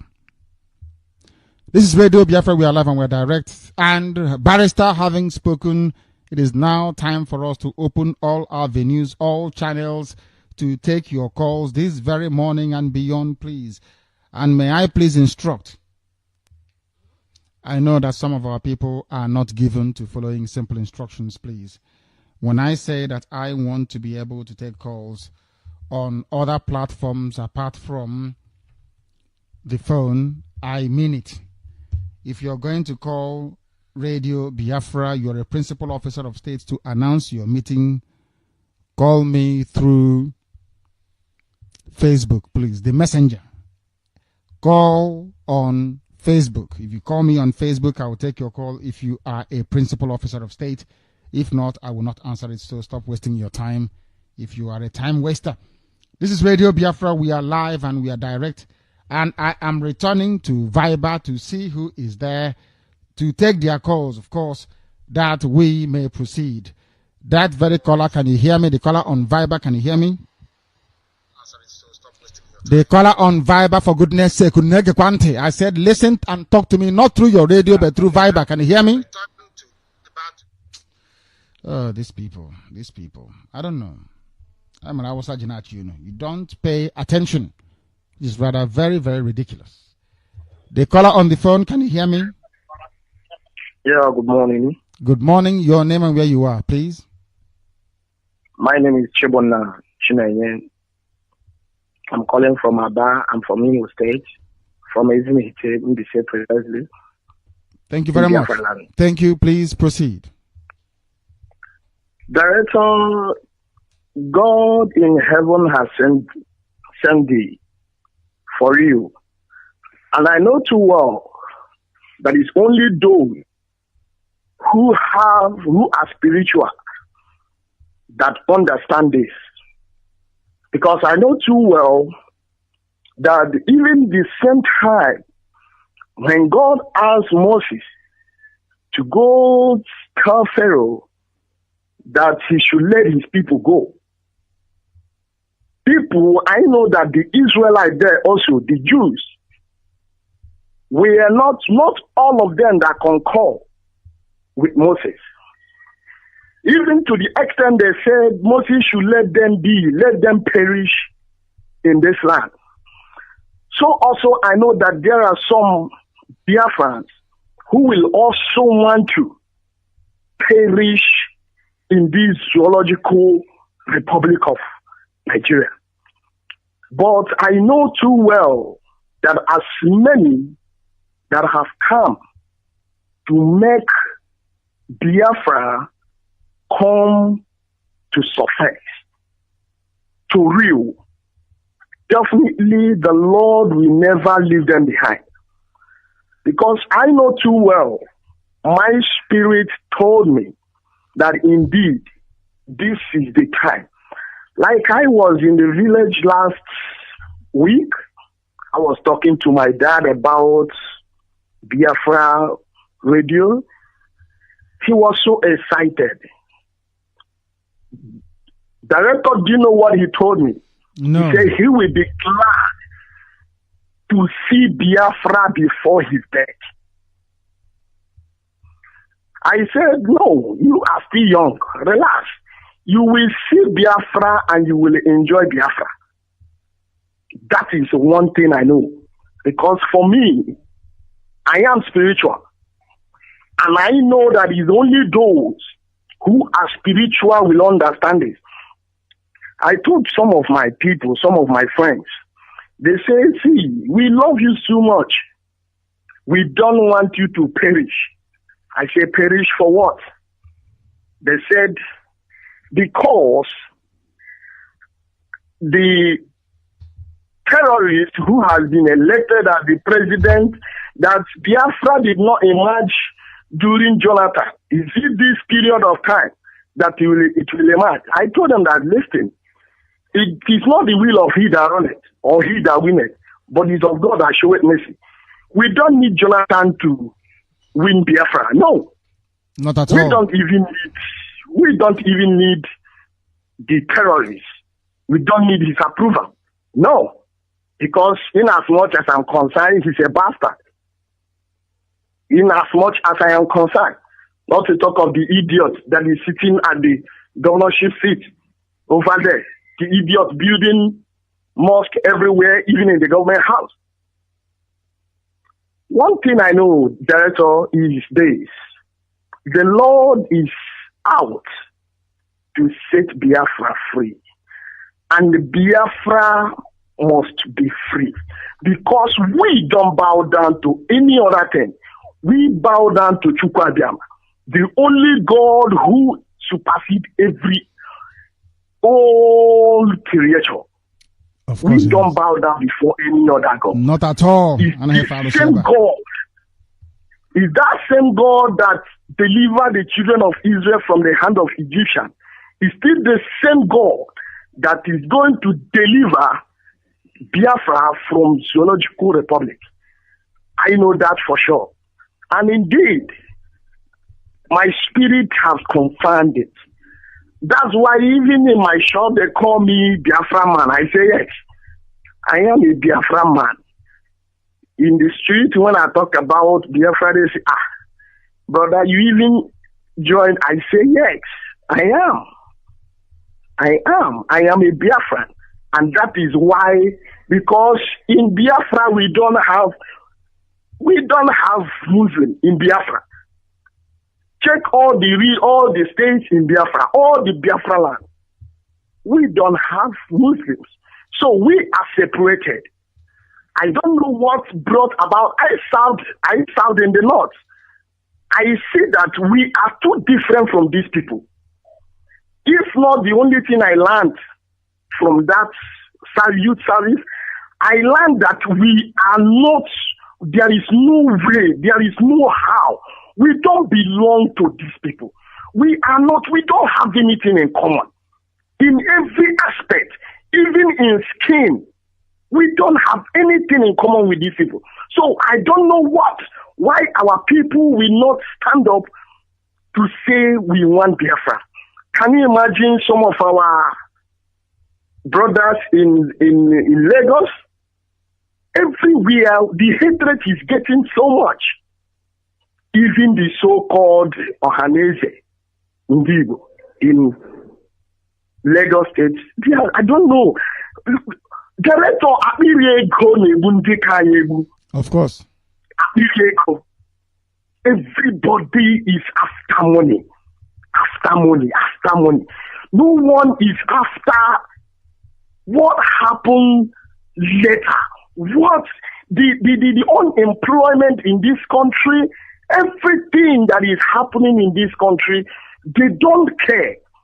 Okay, see the amount. In fact, this time around, before, it was maybe they hide it, but now they come openly to say, you people should go to your land.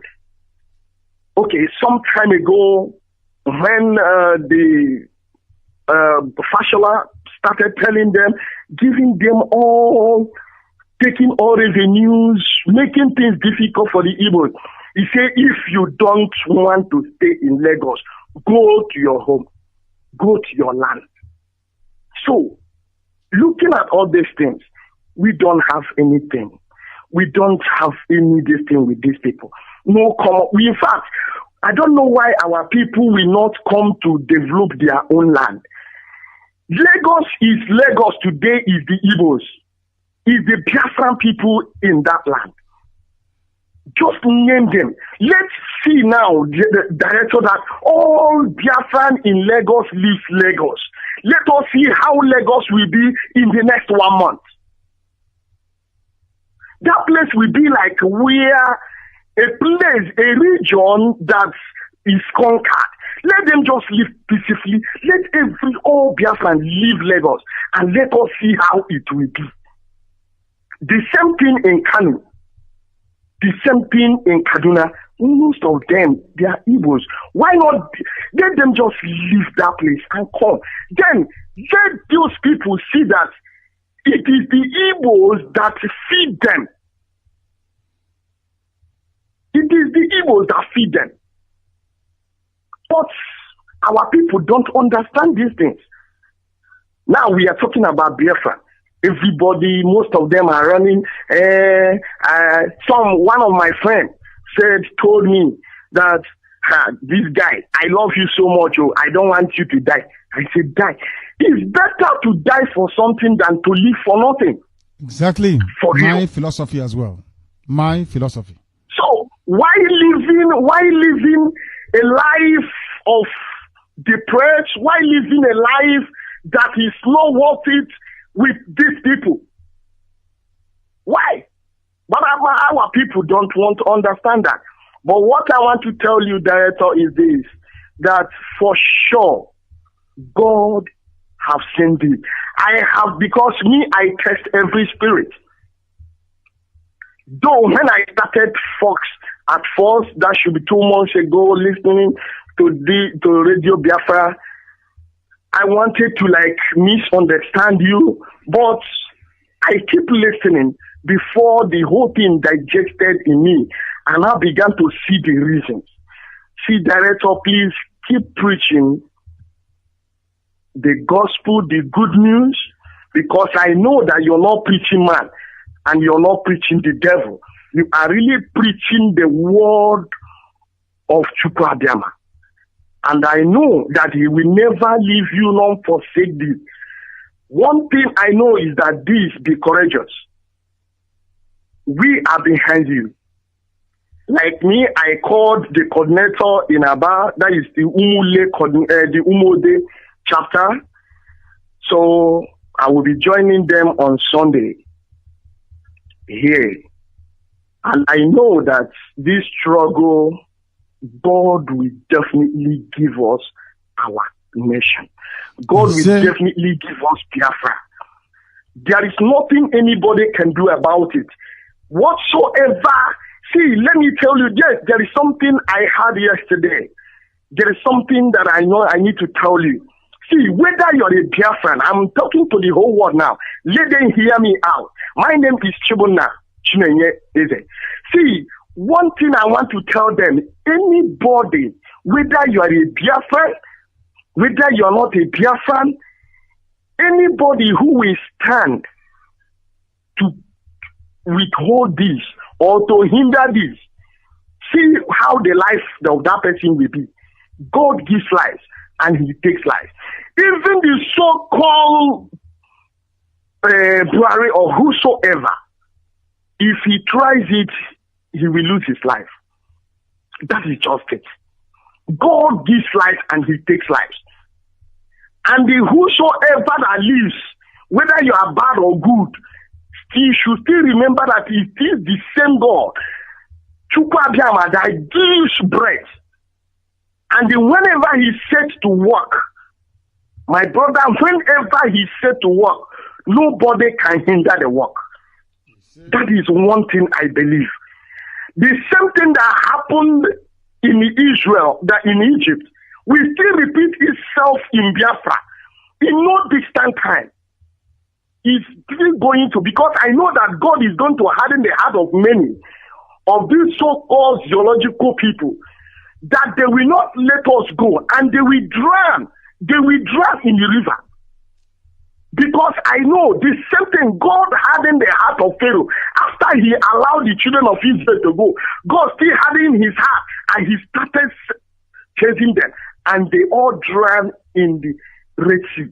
The same Red Sea is going to swallow theological people in this nation. I know that God is out to do a wonder, and nobody will in any way hinder it. All we know is that there are some people that are supposed to pray for this struggle. Director, if there is any way, because I know these things, each of these is supposed to have a department. Is there any way that some people will go on their knees? Because I know that the devil is not sleeping. He will be using all manner of people. Let them have time to pray for this struggle. I know that this struggle must surely surface. This struggle, this nation must surely come, and we will see it.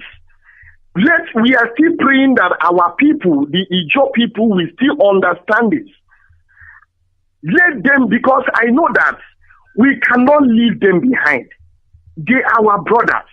We cannot leave them behind. I know that some people will say, because I had somebody called yesterday or so, that, or day before yesterday, that we should let them be if they will. No, it is our own brother, and they are our people. Because I still had what Barrister just said, giving that this thing, the example of one sheep. When Christ was going with 100, one lost, he abandoned the 99 and go after one. So please, whatsoever you can do, Director, please educate our own brothers.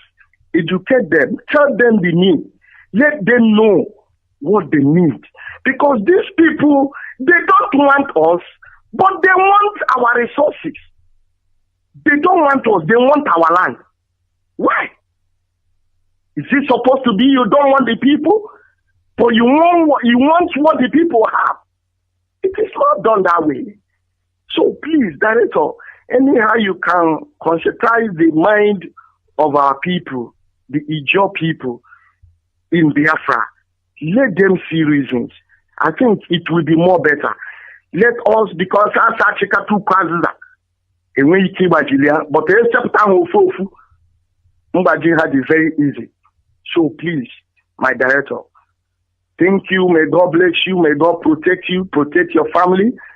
I know that in this struggle, God, in His infinite mercy, will protect you and your family in the name of Chukwuabiama. He say, and protect you as well. You have spoken at length and very well.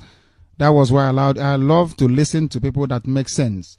I love listening to people that has or possesses a very compelling argument and mastery of delivery, because it enables me to learn as well from them. I have learned so much from you this very morning and will continue to do so as long as sensible, decent ideas continues to flow our way. Thank you very much for that. Thank you very, very much. I have a caller who happens to be on Viber. I wonder if they too can hear me, please. Hello, Director. Good morning. Good morning. Your name and where you are, please, and turn your system down if you may, because the world is listening attentively. Hello, Director. My name is Franco Risakweduru. Yes. And where are you calling from? Where are you calling from? I can hear you.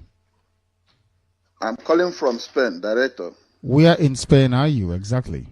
I'm from Pamplona. I'm calling from Pamplona. Thank you very much. Please go ahead. Director, I want to thank God for your life. I want to thank God for a prophet like you in our last generation. I want to thank God for the vision that He has given to you to make sure that this Biafra come true. Director, I don't know how to express my feelings. I have been trying to get you online for a very long time, but thank God today that I got you online. Director, I want to say one thing. Go ahead.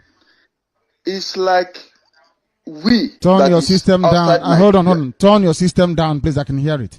Turn it down or you move away from the room, please. Turn it down or you move away from the room where you are. That is what I ask for all the time. Turn down your system or you move away from where you are. Have you done so? Have you done so? You have not. And because you have not done it, I am disengaging from you and going somewhere else. I say that all the time. Our people must be able to listen to very simple instructions. If you cannot listen to it, it goes to show that you are not paying attention. If you're not paying attention, how can you obey a simple command? I have a caller on Skype. Can you hear me? The caller on Skype, this is Radio Biafra. Can you hear me? Good morning, Director. This is Susu calling from Kursk, Russia. From Kursk in Russia. My goodness me. Do you know where Kursk? My Lord. How did you get there? Is it by aeroplane or by land or by sea? How did you get to Kursk? It's very. I read about Kursk in novels. That's what I'm saying. I haven't been there before. Yeah. I know Kursk. I think it's where their naval base is. That was no, their tank base. The Kursk was the place they had one of the largest tank battle in history. The way the Red Army stopped the German advancing forces. That is correct. Thank you very much. Thank you. Thank you for keeping me up to date with my history. Thank you very much. Please go ahead because I've read about it so much in history. Go ahead, please. So, Director, I want to say to the good morning Biafrans all over the world. I want to say to the whole world that and what is your name? What is your name, please? My name is Suzu. I'm calling from Kursk, Russia. Kursk, Russia. Go ahead, please. The world is listening. Yeah. I want to say that Radio Biafra is the best in the whole world. And I want to say it, I'm saying it with all conviction. And if you want to try, it's very easy. Just listen for 3 days. And you keep listening for maybe the rest of your life. I thank you, our director, Nnamdi KANU. I remember when I joined compulsive listening of radio, but that was in December 2012. And since then till now, you've never changed. I knew from the first day. Maybe you deceived some people, but you didn't succeed in deceiving, because when at the first day I heard your voice, I knew you were so real, because you were so bold that if it's fake, there is no way you can come out like this. You can't walk out, because people will not like you. So if you are looking for money and you are not sounding good, there is no way you can get anything out of it. So unless you are real, you can't do it any other way. So I thank you, Director, for that. And to the crew, to Radio Biafra crew, to your... And the support staff as well. The support staff also, yes, who are working. And the support staff as well. And the support staff. Director, please, let me take you back a little bit to... there was a program you did, then I was busy with exams. There was a program you did, people should say what they love about Radio Biafra. So my own contribution is that what I like about Radio Biafra is the unique way things are being done in Radio Biafra. Like, for example, I could remember that was in 2013 or so, when there were problems, like, because in my ego Igbo ego agako. At all. So the man amara here in Agabiga and problems in the solve all over the world. And I mean the man no katota atu ego. Ndị dịka ha eji akwụkwọ ha ga-anọ nwe ebe ahụ ejidete ego ndị ọzọ maka na ọ nwere ha ga-emenwu maka ya. Ọ bụ ezigbo ihe. But ihe ndị abịa ha na-abịa apụta ekwuwe na Radio Biafra na life, like what happened in China. I remember when it was discussed on air. We don't have any secret here, because the closest country in the world that we are going to model, in fact, they copied us, not us copying them, because Biafra is older than the USA. America does everything in public. Everything is in public. There is nothing that is hidden. Anytime they find out something that should be in public that is hidden, they lament immediately, and there will be open public hearing or the convening of a grand jury. The same thing we do here. If you steal money belonging to the people, we announce it on Radio Biafra, live and direct. And that is the best, because, you know, when, like a man argue, people, it's obvious that it's been heard all over the world, you know. So when Kineku is on record, so I will advise those people in China and in Barcelona and in some other places that are still having such problems, because I know now whenever a lot of places, resolve. They should just because the way they should not take you that lenient, because I could remember you were hammering it then, because you were hammering it. They shouldn't take you very lenient. They should just on time bring back what they have, confess, and go back and start from the bottom again, and just on time, because they should just think of whatever you've said from day one. You've just done all. So if they see it as a threat or whatever, they should just know that this one is also coming to surface as well. So, Director, hello. We are listening. Go ahead, please. We are listening attentively. Go ahead. So this is just my candid advice today, because it's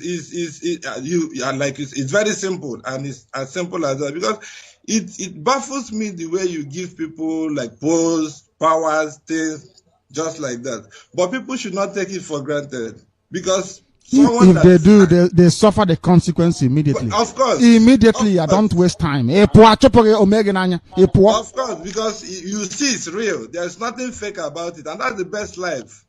So thank you, Director, for that. And it's going down to our people. And I want to appeal to our job brothers to come to the table with us, to come to terms with us, to come to reasoning with us. And if you say the Igbo-speaking Biafrans, because there is no Igbo man, if you say the Igbo-speaking Biafrans are your problems, you should At least go back to history. Check what proof you have. What evidence? Is there anything at hand? If there is none, is it in anticipation? I don't really get it. And you should ask this question to yourself. What really do you want? And what do you stand for? Thank you, Director. Thank you very much, and well spoken. Thank you very much for that. This is Radio Biafra. We are live and we are direct, and heaven is presiding. What I want is Biafra. Because with Biafra, you gain what I call temporal immortality. Ojukwu tried and failed, and he's a hero and immortal to us. We will hold him very dearly in our lives forever and ever for pointing us towards the direction of Biafra. Talk less of those that will get it. You know what will happen to them? Oh God. You know, sometimes I take the word of God literally. Seek ye the kingdom of heaven first. Every other thing will be added unto you. Do you imagine what will happen to us if Biafra comes under our watch? Our people will not even let you walk on the floor anymore. If they see you, they will take off their clothes and put it on the floor so you can march on it. Immortality. If that doesn't appeal to anyone, I wonder what will. People don't understand sometimes what we stand to gain by getting Biafra. Some of you don't know what we stand to gain as a people by getting Biafra. You get Biafra and, how can I put it? What do you want? You can wake up one morning and say, I want an aeroplane today. Somebody will give you 2 instead of 1. Because you have suffered and done something for them they thought was impossible. That is why I asked Chukwu Abiyama. We are all fallible because we are human. But please, don't let our shortcomings and our sins blight your sight from us. Don't look away from us. Remember your promise to your children, our forefathers. Before you allow them to leave the North African plains, before you allow them to leave Ethiopia, you had a purpose for them to come here to bring light where once there was darkness. We have come with that very light. We consider ourselves privileged that you have asked us to come. Now that we have come, please don't put us to shame. Because we do what we do in your name. We have said it live here on air. I cannot get Biafra. Only Chukwu Abiyama can give us Biafra. If we are honest enough and truthful to ourselves and we bow before his throne of heaven. We bow before God and not before man. And for that reason, Biafra will come. If not for any other thing, so that he can tell humanity that he is God. That is how I know that Biafra will come. I'm telling you the truth. So some of you say, you carry the Bible, but you don't believe in what is contained inside it. I do. I believe in it.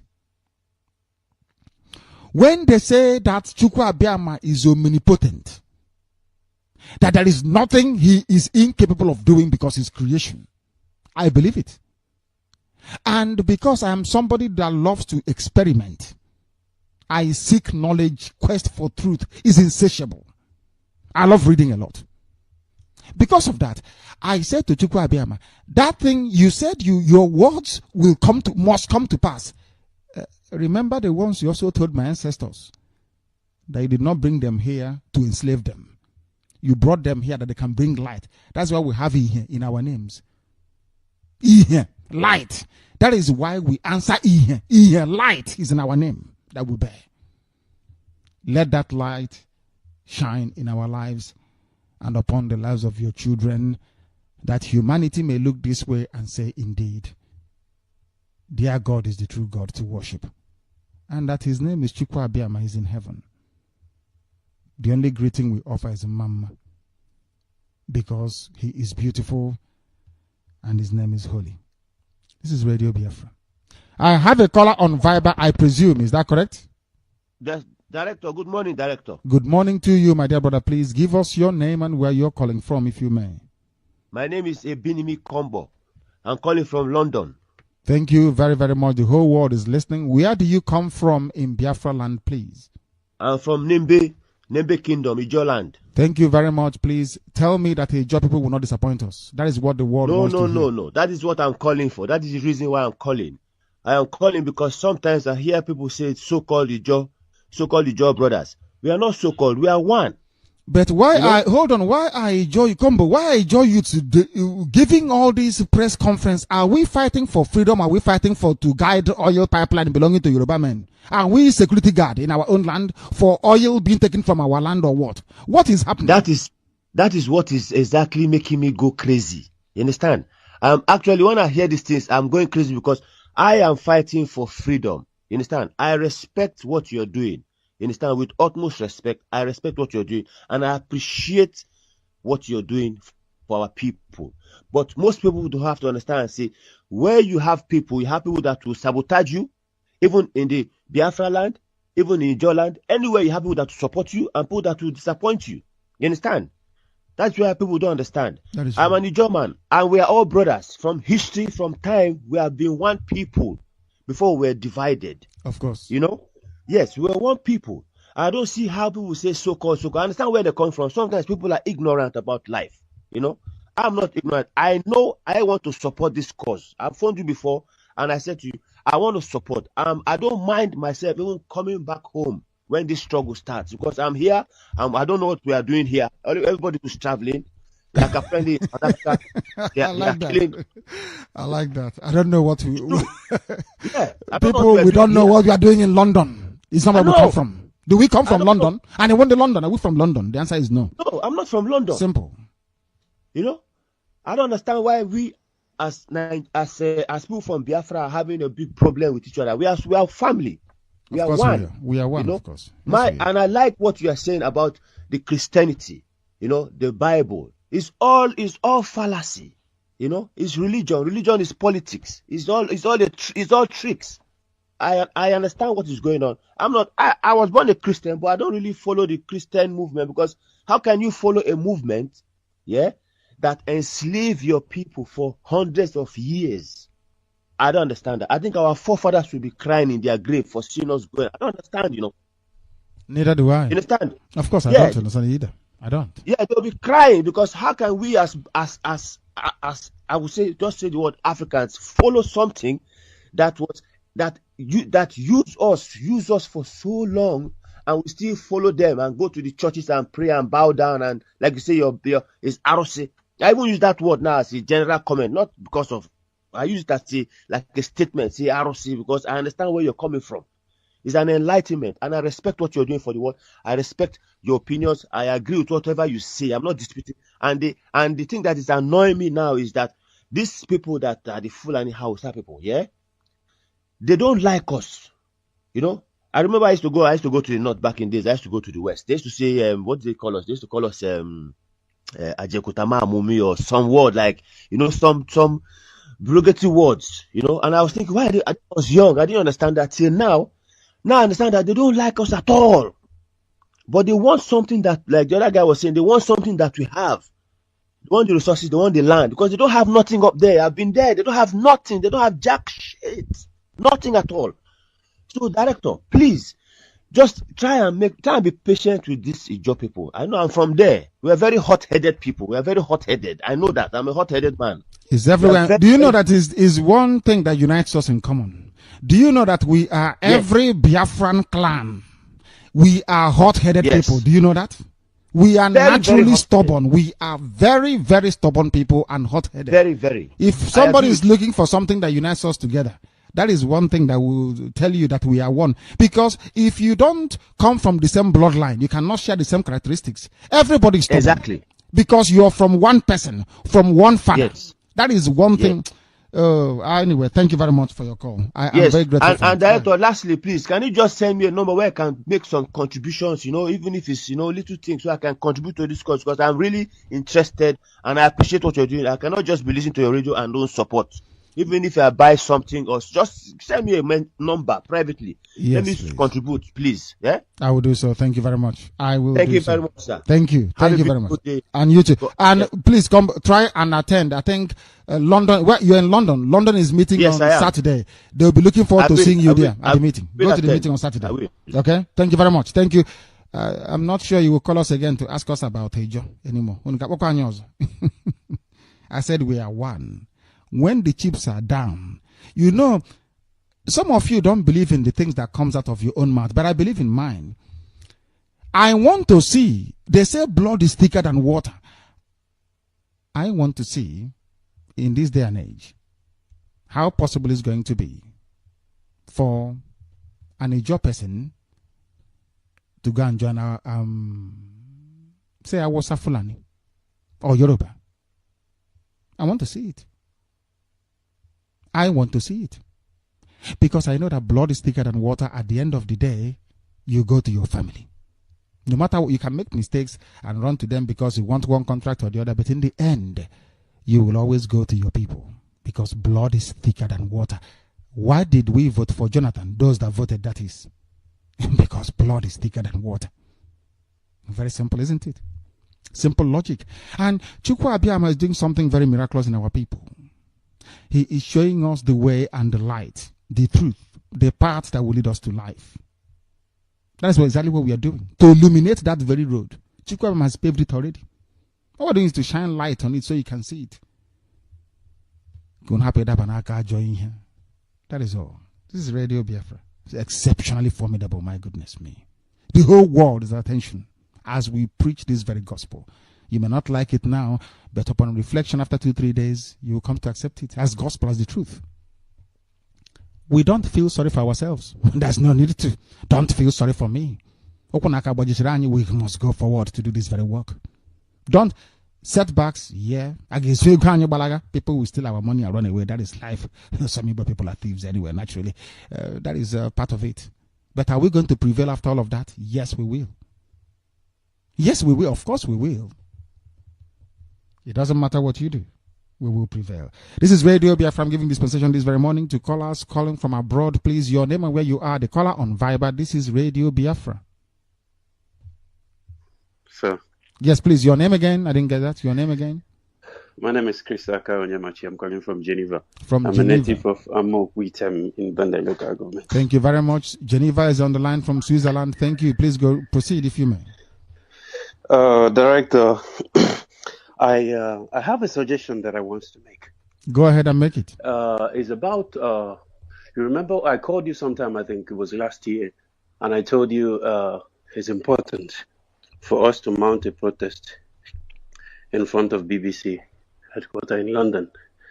And you said we are going to do that. I know that our brothers in the UK, they are doing more than enough. They have done that. We have been to BBC already. We protested at BBC. We have done so. But I think it's important that the whole Biafrans in Europe go to London before we march. Like that, we can have a population. There's going to be a lot of people that we all go there and march, and we carry a placard that shows the image of the what they did between 67 and 70, and then we march in front of there. And I have another idea, which I think it's okay as well. Our admin have to prepare a message, what happens in 67 and 70, the story and the image of the kids who were starved to death and all this, pictures. Since we are on Facebook and everybody, the story is going to be sent to everybody. And we have it on our page, Facebook. When you go to the Facebook where you search people you may know or friends or find a friend, and we all send those messages to white Americans, the British people. We all send it. We'll be sending it. If one person can be able to send up to 500 people, we send it to Americans, to Europeans, to French. We can translate it in French as well. We send it to French people. We keep sending it to everybody. At least if you send it to 10 people, 3 people are going to read it. We keep sending it to everybody. Go to Facebook, you send the message to everybody.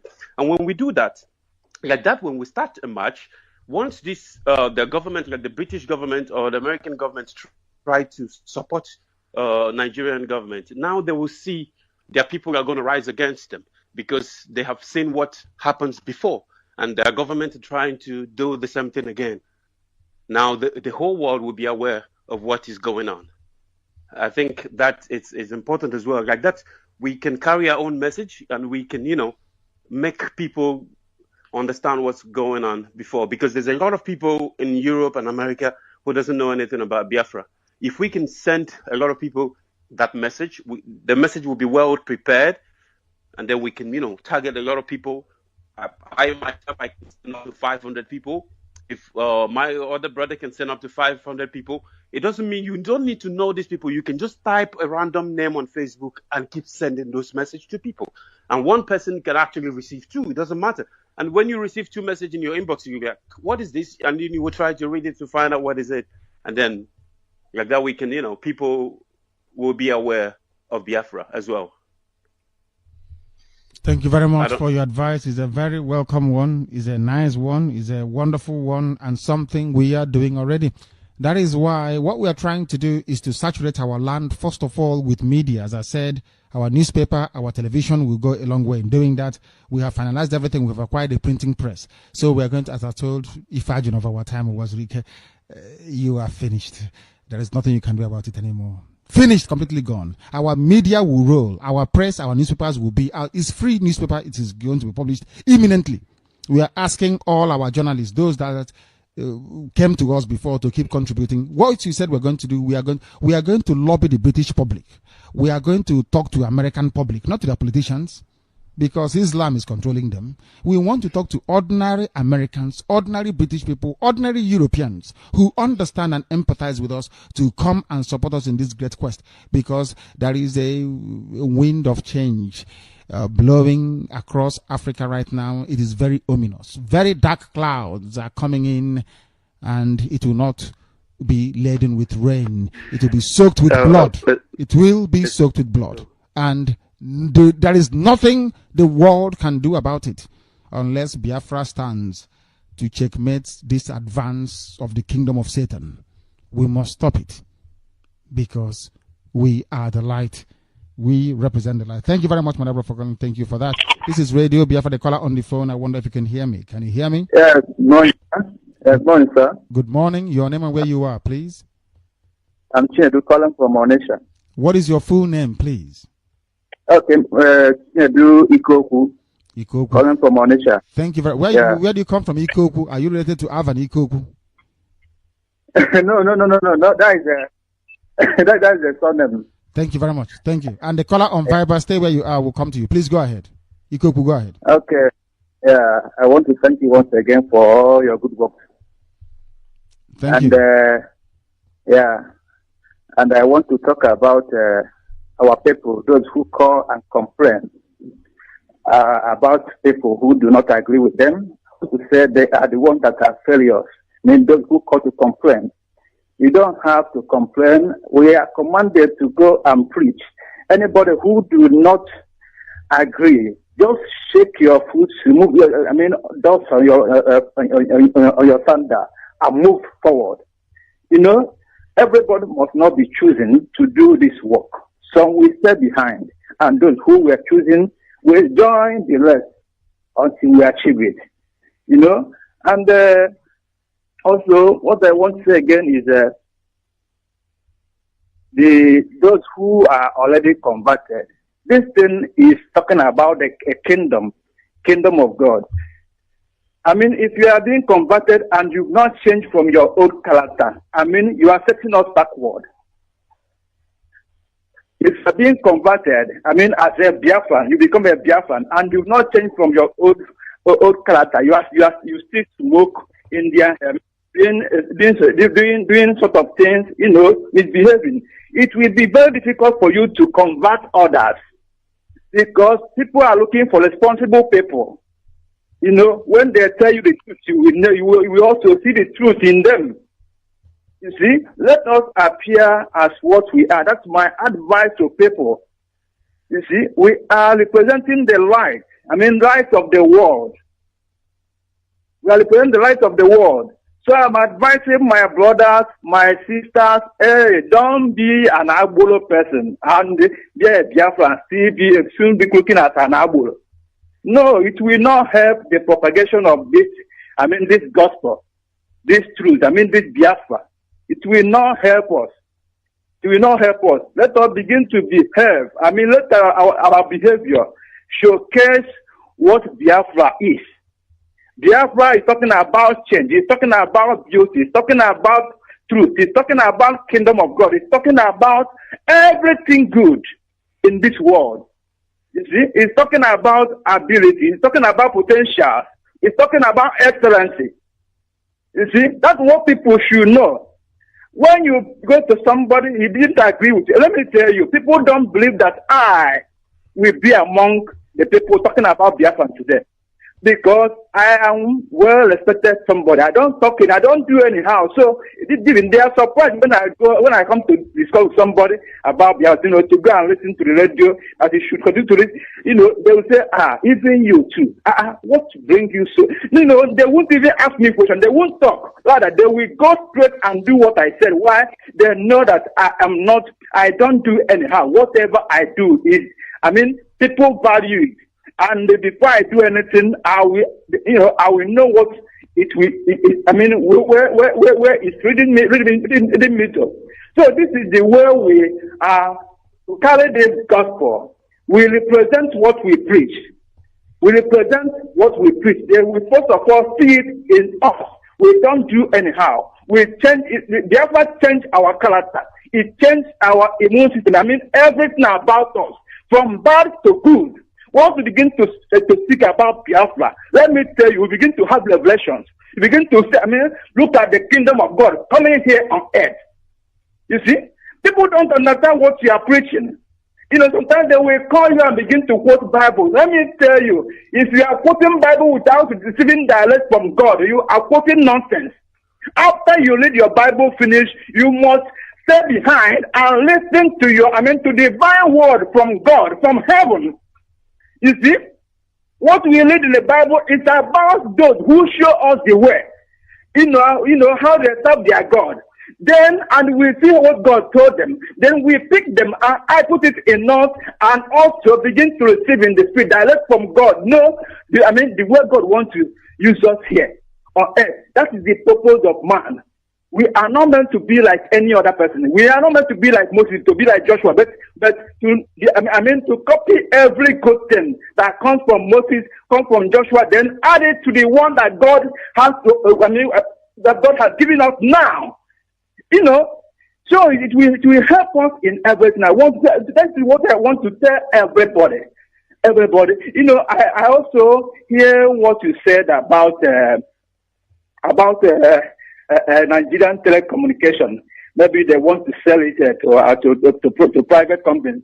A man from MTN, where they came into Nigeria for the first time in 2000 or 2001, he told me that the only thing that they are afraid of is NITEL. If NITEL will switch into GSM, that they will suffer setback because NITEL already. Everything is already on ground. It's only for them to be putting, it's only for them to be putting antennas upon all those maps. That is correct. You see? That is correct. Yeah. You see? Then they say that they are not afraid of Vodacom because then Vodacom is stronger than MTN. You see? That they are not afraid because Vodacom is trying to come into Nigeria then, but they try all they could to stop Vodacom coming into Nigeria. You see? So this is after they realize that what the people they are dealing with is a baboon and monkey, that they don't know anything.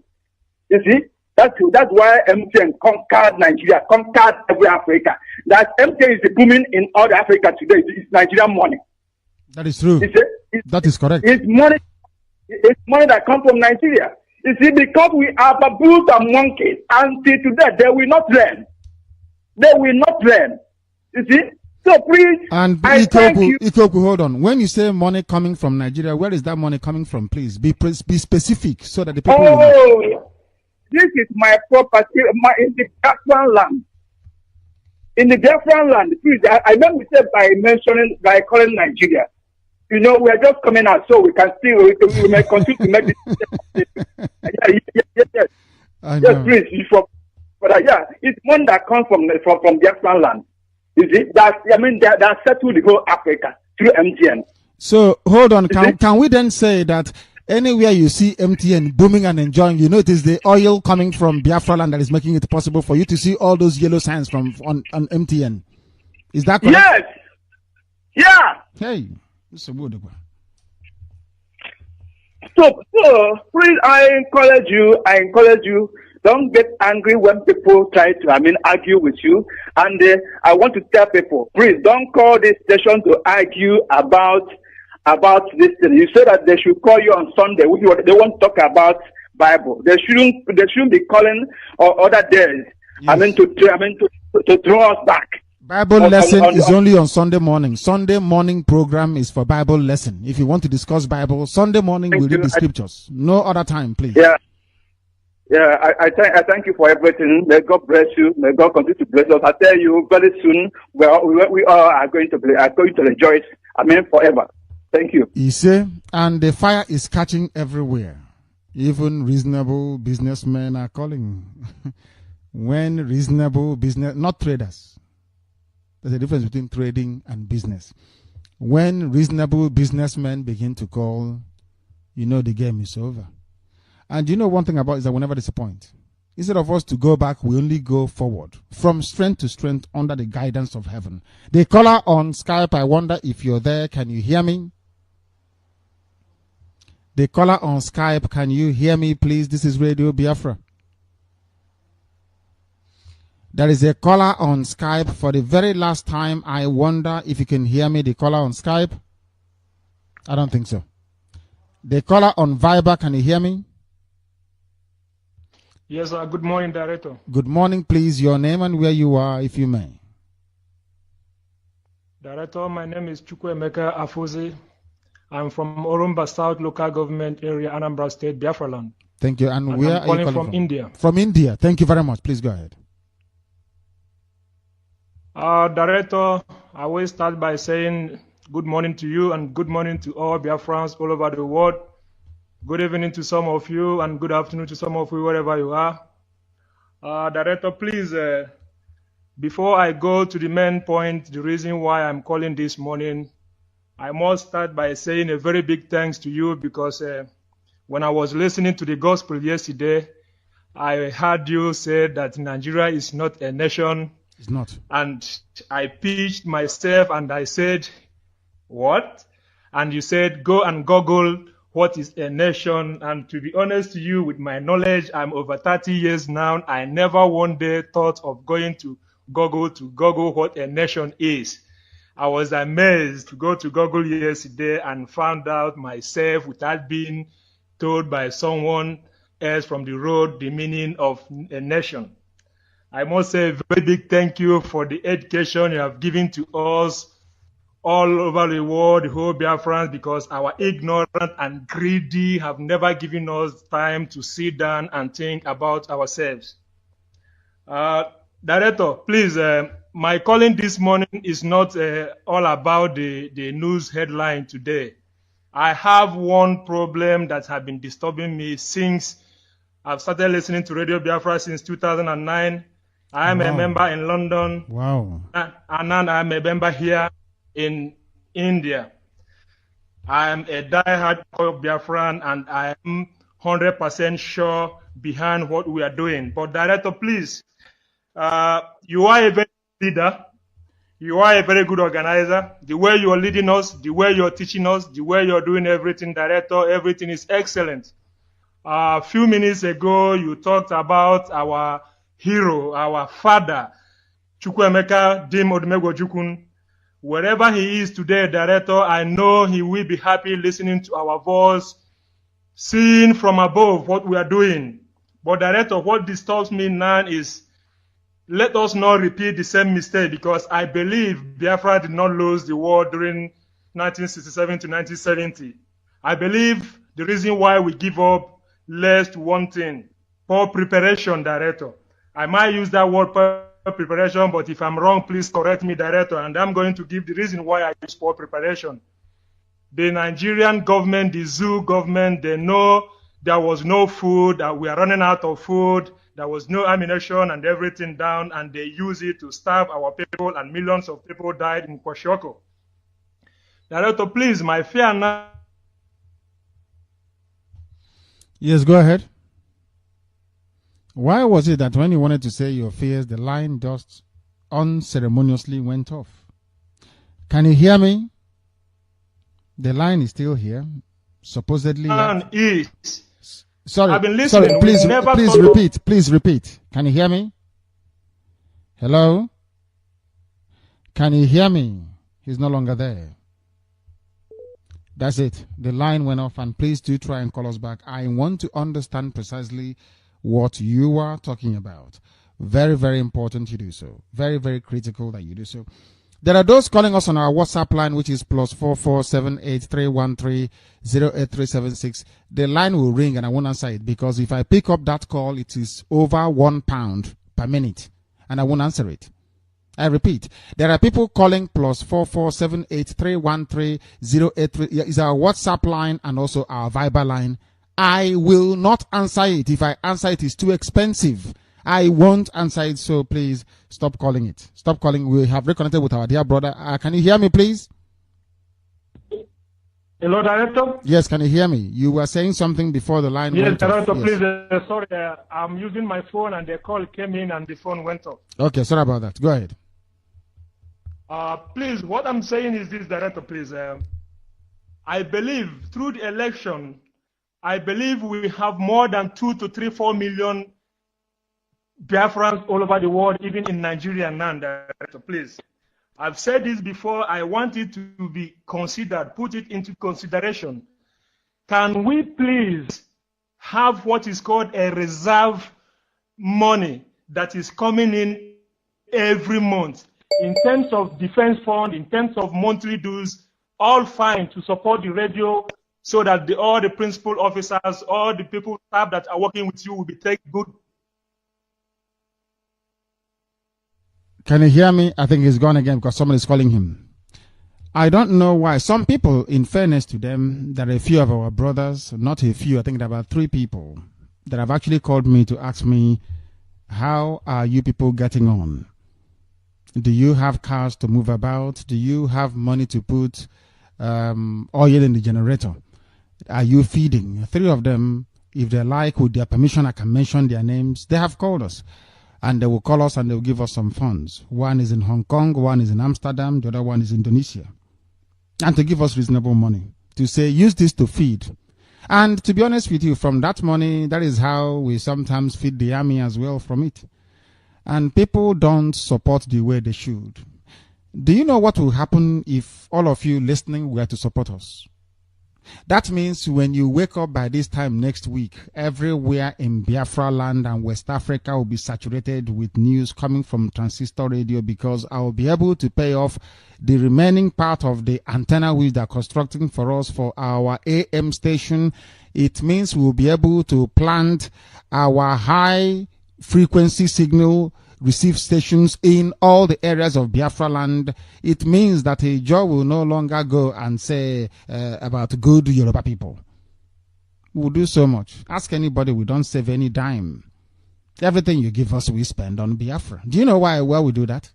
Because you know what I do when I pray? I say to Chukwu Abiyama, this is your project. Biafra. Oh, I'm only here as a messenger. If you want Biafra to come for your words to be fulfilled, you give us Biafra in our time. Very simple. And after that, normally I wait for about 8 hours and somebody will call.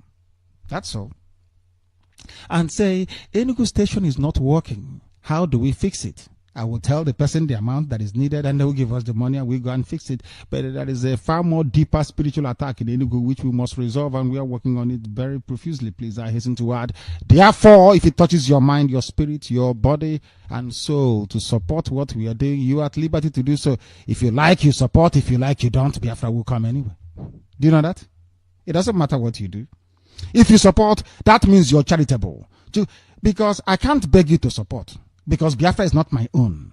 I'm not going to benefit in any way, shape, or form. Only your prayers will sustain me and my family. That's all. The only thing I will gain from Biafra, they are your good wishes and prayer. That's all. And maybe some of you may name your children after us. That's all. What else is there to gain? I'm not going to gain anything from it. Nothing. When I mean nothing, I mean, honestly speaking, there is nothing. Just for Biafra to come.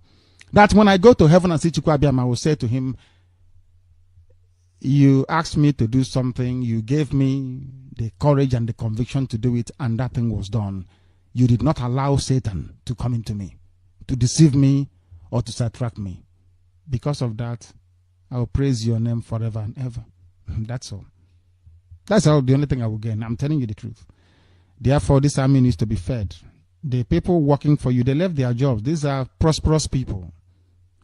Have you seen any house before built by Brad Chimeze? Have you seen any house he has built before? He's an engineer. He built houses, beautiful ones at that. I mean, beautiful houses, not crap. That is why I think he should be the chief planner for Biafra when we get it, honestly, because his taste is impeccable. I don't commend people for their taste, but he has taste when it comes to buildings. You know, that's why I don't even send him to go and buy anything, because he doesn't know how to price something. He doesn't know. You send him to the market and say something is 20,000, he will just pay and come out. He said, after all, you know, it's the price. I said, no, here you haggle and bring it down to maybe 13,500. This is Radio Biafra. We are live and we are direct, and heaven is also presiding. The caller on the phone, can you hear me? Yeah, good morning, Director. And good morning, my dear brother. Please, your name and where you're calling us from, if you may. Yeah, my name is Innocent Owele. I'm calling from Bo. Thank you very much. Please, Bo is too strong. My goodness. Bo is very, very strong. Please go ahead. Yeah. So, Director, before I move ahead, I want to take you back a little bit from discussion of yesterday. Please do. Because I did everything within my power yesterday to contact you, but the network wouldn't let me.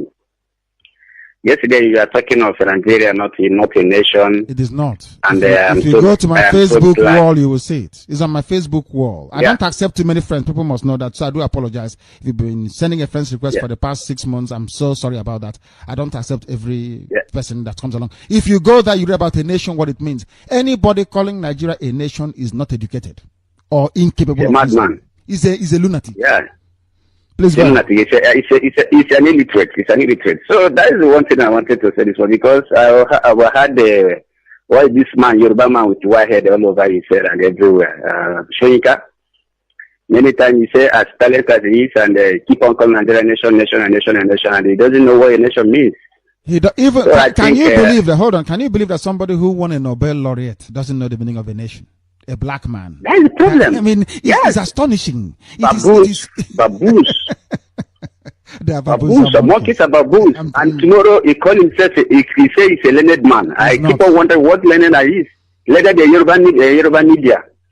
So that one thing I want to say, I have Ojugu has said it before he goes, and may he rest in peace. And I believe the man is a 1 in a million, because he said it years ago that Nigeria is not yet a nation.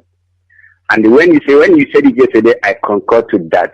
I totally surrender to that, because the man of all people have said it before he goes, and you are confirming it. With proof. So with proof. Yeah. Go to your dictionary. And you give the reason for that, and I accept it. So to move ahead this morning, and you are talking of a zoo having a law. No, there's no law in a zoo. How can you have a law? You talk so much this morning about a law in the zoo country, and they are telling you there's no law in the zoo. When they ring a terrorist, number one terrorist into power, and you are talking of a law. When a terrorist ring into power have no certificate, and they are talking of a law. I mean, it baffles me. There's nothing like a law in the zoo country. No law. The man himself going to be a president of a zoo. He's not learned. He don't have secondary school certificate. He don't know how to speak English. He don't know the meaning of INEC. He don't know the name of his running mate. He don't know the meaning of no, to be honest with you, Director. I'm telling you for the fact. You're killing me this morning. I'm telling you for the fact. I know him very well. I know the man very well. He doesn't know the meaning of INEC. He don't know the meaning of his running mate. He don't know the meaning of APC, the party he contested and won election and the ring election. He don't know the meaning of it. So my director, the zoo country, I think is shabbat. I mean to use that word. It's a nonsense and useless country without foundation. It's a building that deal with that, and you are going to demolish it. We are going to demolish it. We destroy it, because it's a building standing without foundation and it's going to collapse very soon. Instead of we not doing that, even ants is not really going to live. I'm telling you. Ants will not live. We all will perish. we all will perish unless Biafra restored. Failing to do so, let everything be destroyed. You say? I'm moving. Yeah, I'm moving ahead this morning. I'm moving ahead because I'm so bored, very, very hot and bored. Because the way it is in my mind. Because let me know, I'm just resigning my comment. Now I'm going to my dear brothers in Nigeria. I had a German speaking from London this morning, and I'm very, very excited. And they it's not the roles they played during the Biafra one day. We are not more living in the past. We are not dwelling in the past. We are moving up. We are moving forward. And I think they have there's this concussion that make over them, and the Radio Biafra is breaking that barrier one by one, one by one. All I want you to do, just be patient. Be patient with them. With time, they will understand where we are coming from. There's nobody can change blood. As far as God has called it blood, no human being, no force on this earth, no human being created by God will change blood. Nobody. It's a matter of time. It will come to reality. It will come to manifest. We all are going to see it. So one thing I'm going to say now that as far as the work we have at hand now to do before we can commence and do anything, our brother in the Niger Delta. So I don't know what is Niger Delta. I don't get the meaning. Our brothers in Far Eastern region, we shall bring them together. And when we bring them together, we march forward. I'm still going to tell you, I'm starting telling the world, American, British, they cannot stop us. Who is the Yoruba? Who is Hausa? We fought people that cannot fight. We fought with anger 3 years. Our forefathers fought with anger 3 years. Can they do it? Can they fight with anger in a day? The answer is no. They cannot. Lazy people that have nothing. Lazy people, parasites, eating for where they not plant. So what I'm trying to let you know is this morning, just when we convince our brothers, when we draw them back home, I think when we march forward, the victory is ours. And because nobody can stop us. If we in this eastern region march forward, unite ourselves, move ahead. Outside Yoruba, they're too small. I'm telling you before God and man. I know them. I've been in the north. I was born and brought up there in Kanu. Everything about them I know. There's nothing anybody can tell me about the north. I know them from beginning to the end. What can humanity tell me about them? I know everything about them. So I think we have work there to do. When we bring them back to home, when they realize, because the problem, I understand the problem with these people having is their leaders are deceivers, their leaders are cheaters, their leaders are looters. They doesn't want to tell the youth the truth. They keep on deceiving their youth for the peanuts they are having from the Hausa and the Yorubas. I will give you guiding pipe and the resource control. Can you imagine what are coming out of these people's house?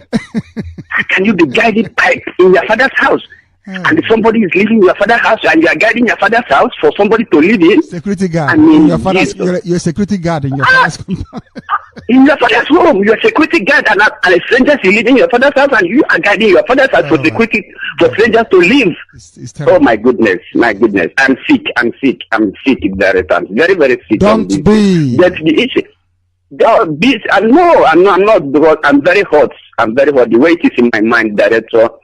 But let's keep on going. I know as you are saying you are marching this way, we're marching. Instead of that not to come, let everything perish. We all will perish. We all they are saying their forefathers have told them about to share blood. They will know they don't know how to share blood. Because the blood will receive blood so much. That's why we are not sharing blood. But as far as they are coming out and the forefathers told them that how to share blood, we are going to teach them how to share the blood. They are going to see by their eye how to share blood. And they will see run away. When you hit them towards, they will run. I know them very well. What can somebody tell me about them?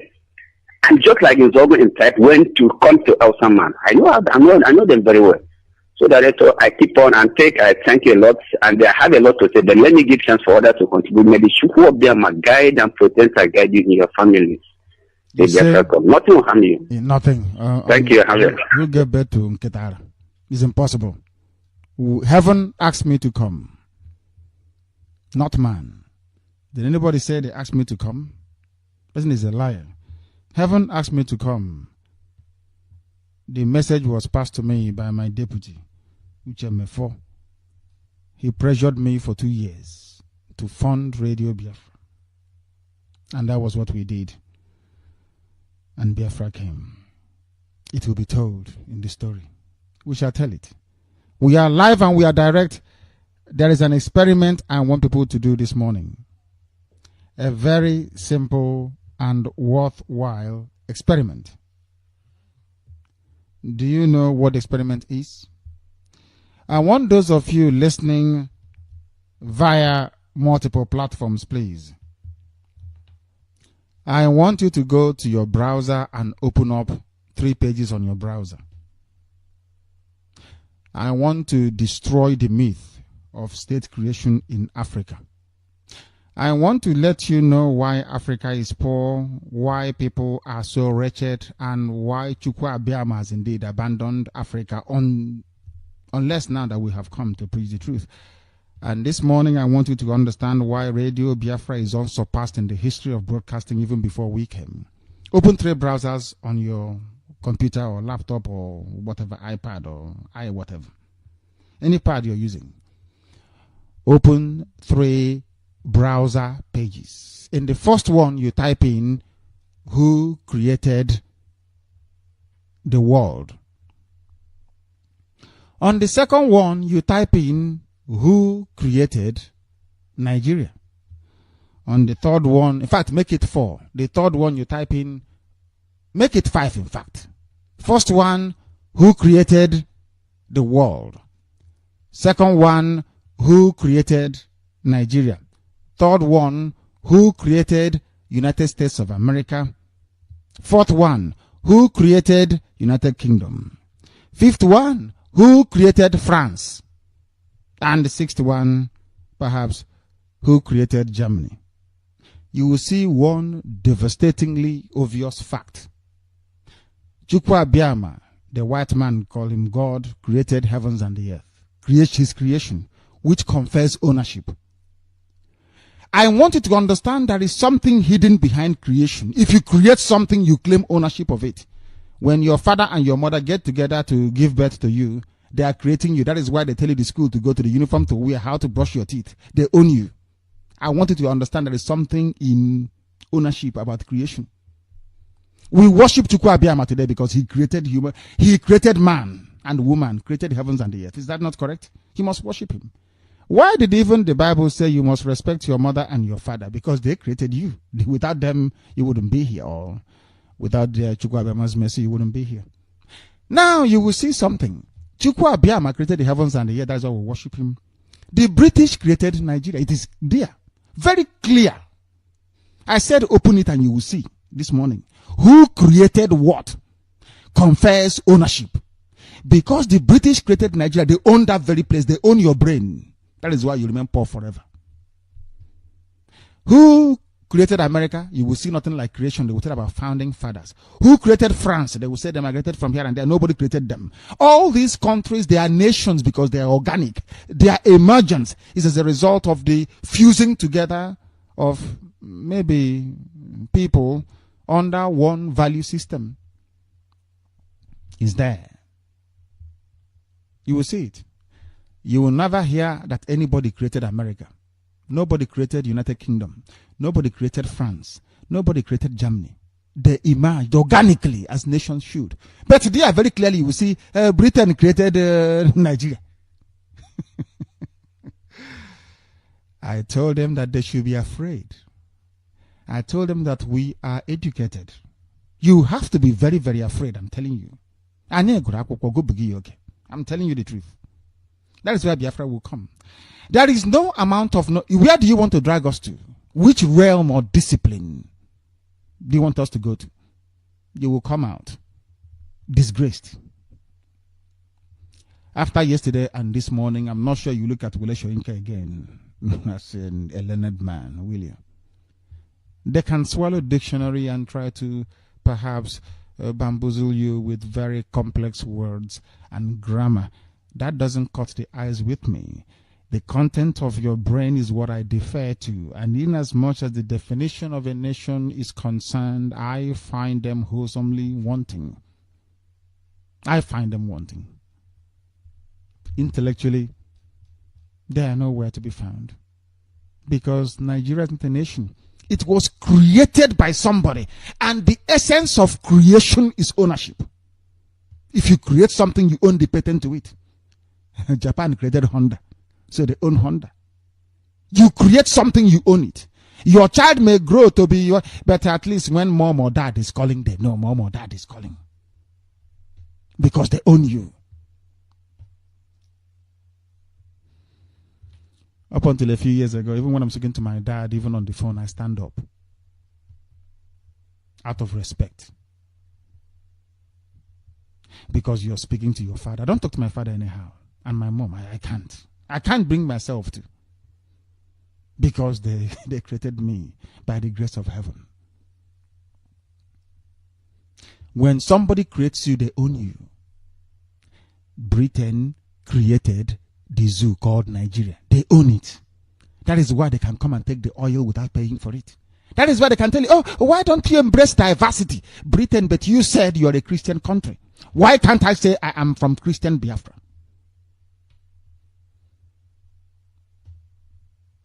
Because if I say I am from Biafra land under Chukwu Abiyama, you may not understand it.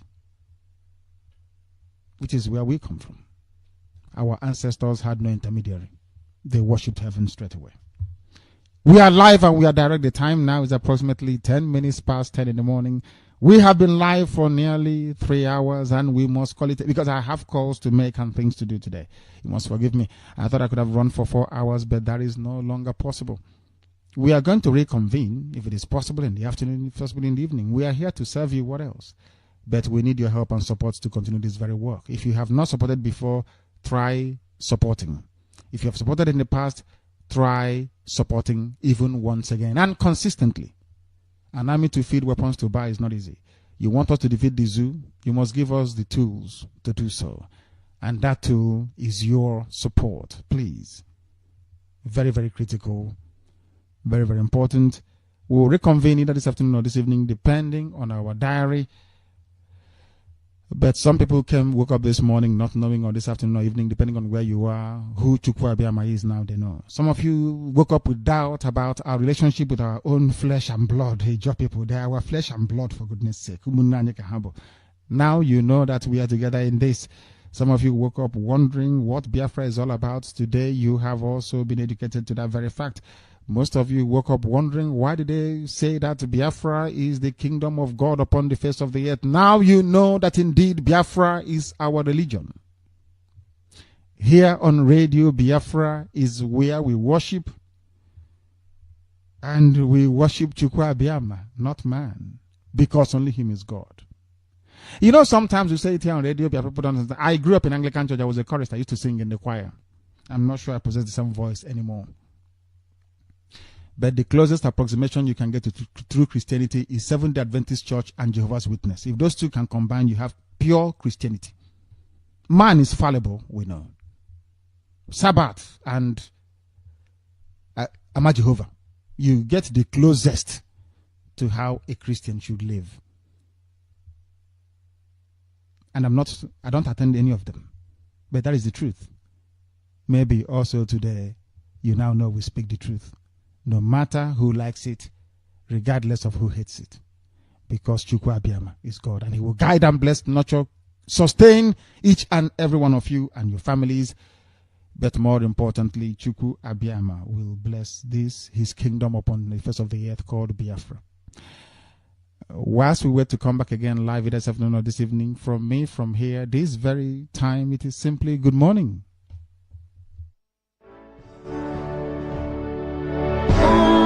Hail Biafra, land of the rising sun, we love and cherish.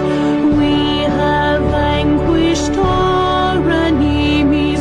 All hail Biafra. God bless Biafra. In him we trust. Shout it, sing it, all hail Biafra.